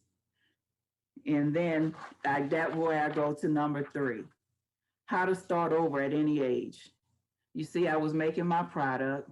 I eventually opened the store, but it wasn't doing as great as I thought it would be. People stopped showing up. What do they need to show up for if I had an online store? All right, people just stopped showing up. Okay, my brother came to visit me from Seattle. He said, "You know, Paula, you have a great product here, but you know how slow it is in Mississippi. It's very stagnant." And it was. I had gotten to a point where I stayed in my car a couple of nights, and my shop owner said, "You know what?" I talked to him. He said, "Don't give up your shop. Don't give up your dream." So I started sleeping in my shop because I faced eviction. Yes, I had suffered another blow, but I said, I'm going to keep going. And then this is my purpose in life. This is my passion. So I say you can start over at any age. Okay, I agree with my brother. He said, "You know what, Paula, you work hard, you save up enough money, and you can come and stay with me." So yes, I drove over 3,000 miles. I did it scared and praying all the way. it was a blessing in disguise. I didn't know what I was going to face, but yes, I moved in December. I started working in February, and I eventually got my own place. Lo and behold, COVID hit. I was faced with being secluded and by myself because, of course, my brother had a family and I worked at a medical facility. I was a manager there. And of course, I didn't want to possibly bring COVID to him. So I had to go to and from work and stay here a whole year and just work on my product. I went to work, came home, worked on my product. And when I first got here, my brother was like, you know, marijuana is legal here. You should come up with a CBD line. And I said that actually literally driving here. I said, you know what? In a year, I'm going to come up with a CBD line. Eventually, I had a whole line of products. I had my online store was doing great. I started writing wholesale agreements. I am all the way from the West Coast to the East Coast, and of course, the southern borders. I had overcame. Yes, I said I have overcame. What I did was I say you could start over at any age. I am now 52, but I started over. Like I said, I drove over 3,000 miles with only my clothes in my car and my lab. Of course, my beloved lab. I had to carry that lab with me. Okay, so I came up with the CBD line, online stores, and I was living my dream and my passion. Okay, from there, like I said, I have wholesale agreements. I'm writing books. I'm no longer an introvert. I know how to speak to people. I overcame some of my PTSD through counseling. And my product has, like I said, it built my confidence. Remember, you can overcome. As long as you have breath, you can start over. Don't be afraid. But I say if you are afraid, do it afraid. Show up and show out. Remember, you always have a chance to start over.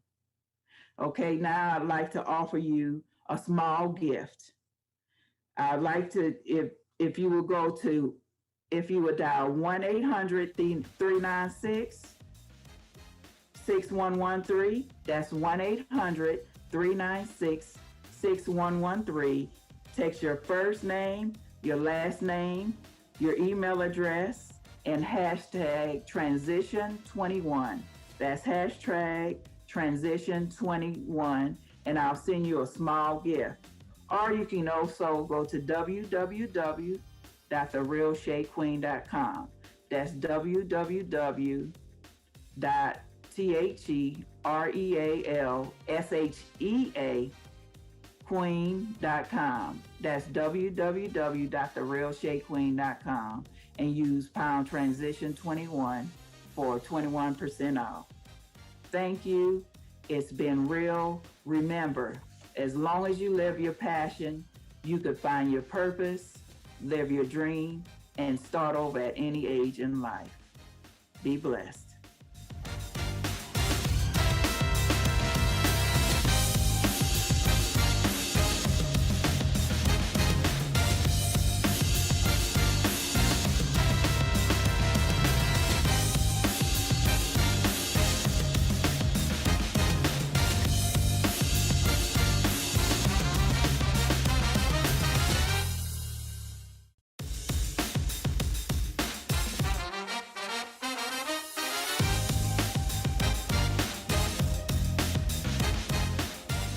Hello, everyone. I'm Dr. Joyce Perry. I'm the Income Maximizer. Today, I want to show you how to maximize your gifts, your time, and your talent. I want to show you how to strategize those things. So our objectives today is to show you how to define those life skills, to show you what really happens when you focus, and also to explore BBA. BBA is bounce back ability. If you know you've had some circumstances in your life and you've actually bounced back, type yes Yes, I bounced back. So if you've done it once, you can do it again, even in the middle of a pandemic. So let me tell you a quick story about myself. So I was enjoying life. I was going along like the Smurfette, like la la la la la la, just going on about my business. Ended up going through a divorce after being married to someone for 20 years. Long story short, when life happened, I began to make excuses. I was like, well, I'm doing this, I got the kids, I'm this, I'm that. And my uncle said something very important to me. He said, baby girl, when you stop making all the excuses, the choice is still yours. So today, I want to tell you the choice is yours, even in the middle of a pandemic. Yes, life is going to happen. Yes, it will take you out of your comfort zone. Some of us have never been in a pandemic. So today, I want to help you to explore some of those things. So you have to realize you have a voice and a choice. You have a voice and a choice. And when I say you have a voice and a choice, what does that look like? That voice is saying, your voice is the powerful voice that you're going to hear most of the time. So whether that's negative or positive. So use your words carefully because your words craft your world. So remember that if you got that your words craft your world, don't walk out and say, wow, it's so dark. Say, let there be light. So if things are not going how you want them to go, call it like you want it to go and don't speak about the negative part of it. So be joyful with your voice and your choice and recognize that you have that power within you. Know that those life skills are the things that come to you with the ease and a breeze. Like I would tell people when I was in school, I got spanked for talking all the time. You know, somebody talk to you, you talk back. The teacher always catch the second person. But guess what? I get paid for speaking, still talking, but speaking. So don't minimize your gifts. Don't minimize your talents because those are the things that are game changers in your life to help you to be a no limit person. So recognize that if you sing, if you speak, if you do lawn care, you may say, well, I just mow lawns. No, make it eloquent. I do lawn care. Change it to make it fit for you. Believe in yourself and know that you have that bounce back ability. Life is going to happen, but you have that bounce back ability to make a powerful impact. If you can make up an impact in this season with some of your gifts and talents, type 1 in the chat. I see you. I see you. Great, great. A lot of you can make that impact. So be purposeful in your impact. Develop a plan and most of all, work the plan. I'm going to give you even a challenge. It's the DARE challenge. The DARE challenge. The DARE, the D stand for decide. Decide something today. Decide that you will be that game changer. Decide that you're that one in your family that will make the difference. Decide that you will be iconic today. That D is for decide something. Decide what you want. Sometimes we are tainted by what everybody else wants, but what about what you want, what you desire? Dust off those dreams, those goals, and decide that you will make that difference for you. Have any of you ever been let down? Before I go any further, have any of you in the chat, type 2 if you've been let down by someone. Type 2. Okay, I see you, I see you. Okay, when you think about that, I want to change how you look at it. Somebody might have let you down today, but what if you've been letting you down? What if you've given up on your dreams? What if you've given up on your goals? What if you are the person that's holding you back?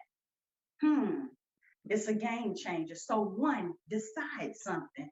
The A is assess your assets. Decide what you're good at. I'm good at speaking. I'm good at teaching. I'm good at teaching children. I'm good at showing people how to take the negative and make it a positive. For me in my life, nothing bad happens to me anymore. Why? Because I look at it that it's all working for my greater good. Had I not gotten that divorce, I wouldn't be where I am today. I wouldn't be making the positive difference that I am doing today, just because of the surroundings of that relationship and how it was designed, how we designed it. But what I'm telling you to do, assess those assets and make it count for you. The R is rejection. Reject the enemy inside of me. Nobody can hold you back. You are the game changer. You're the deciding agent in your life. You are the CEO of YOU. I want from this day forward, after hearing this, I want you to get up, make a powerful difference.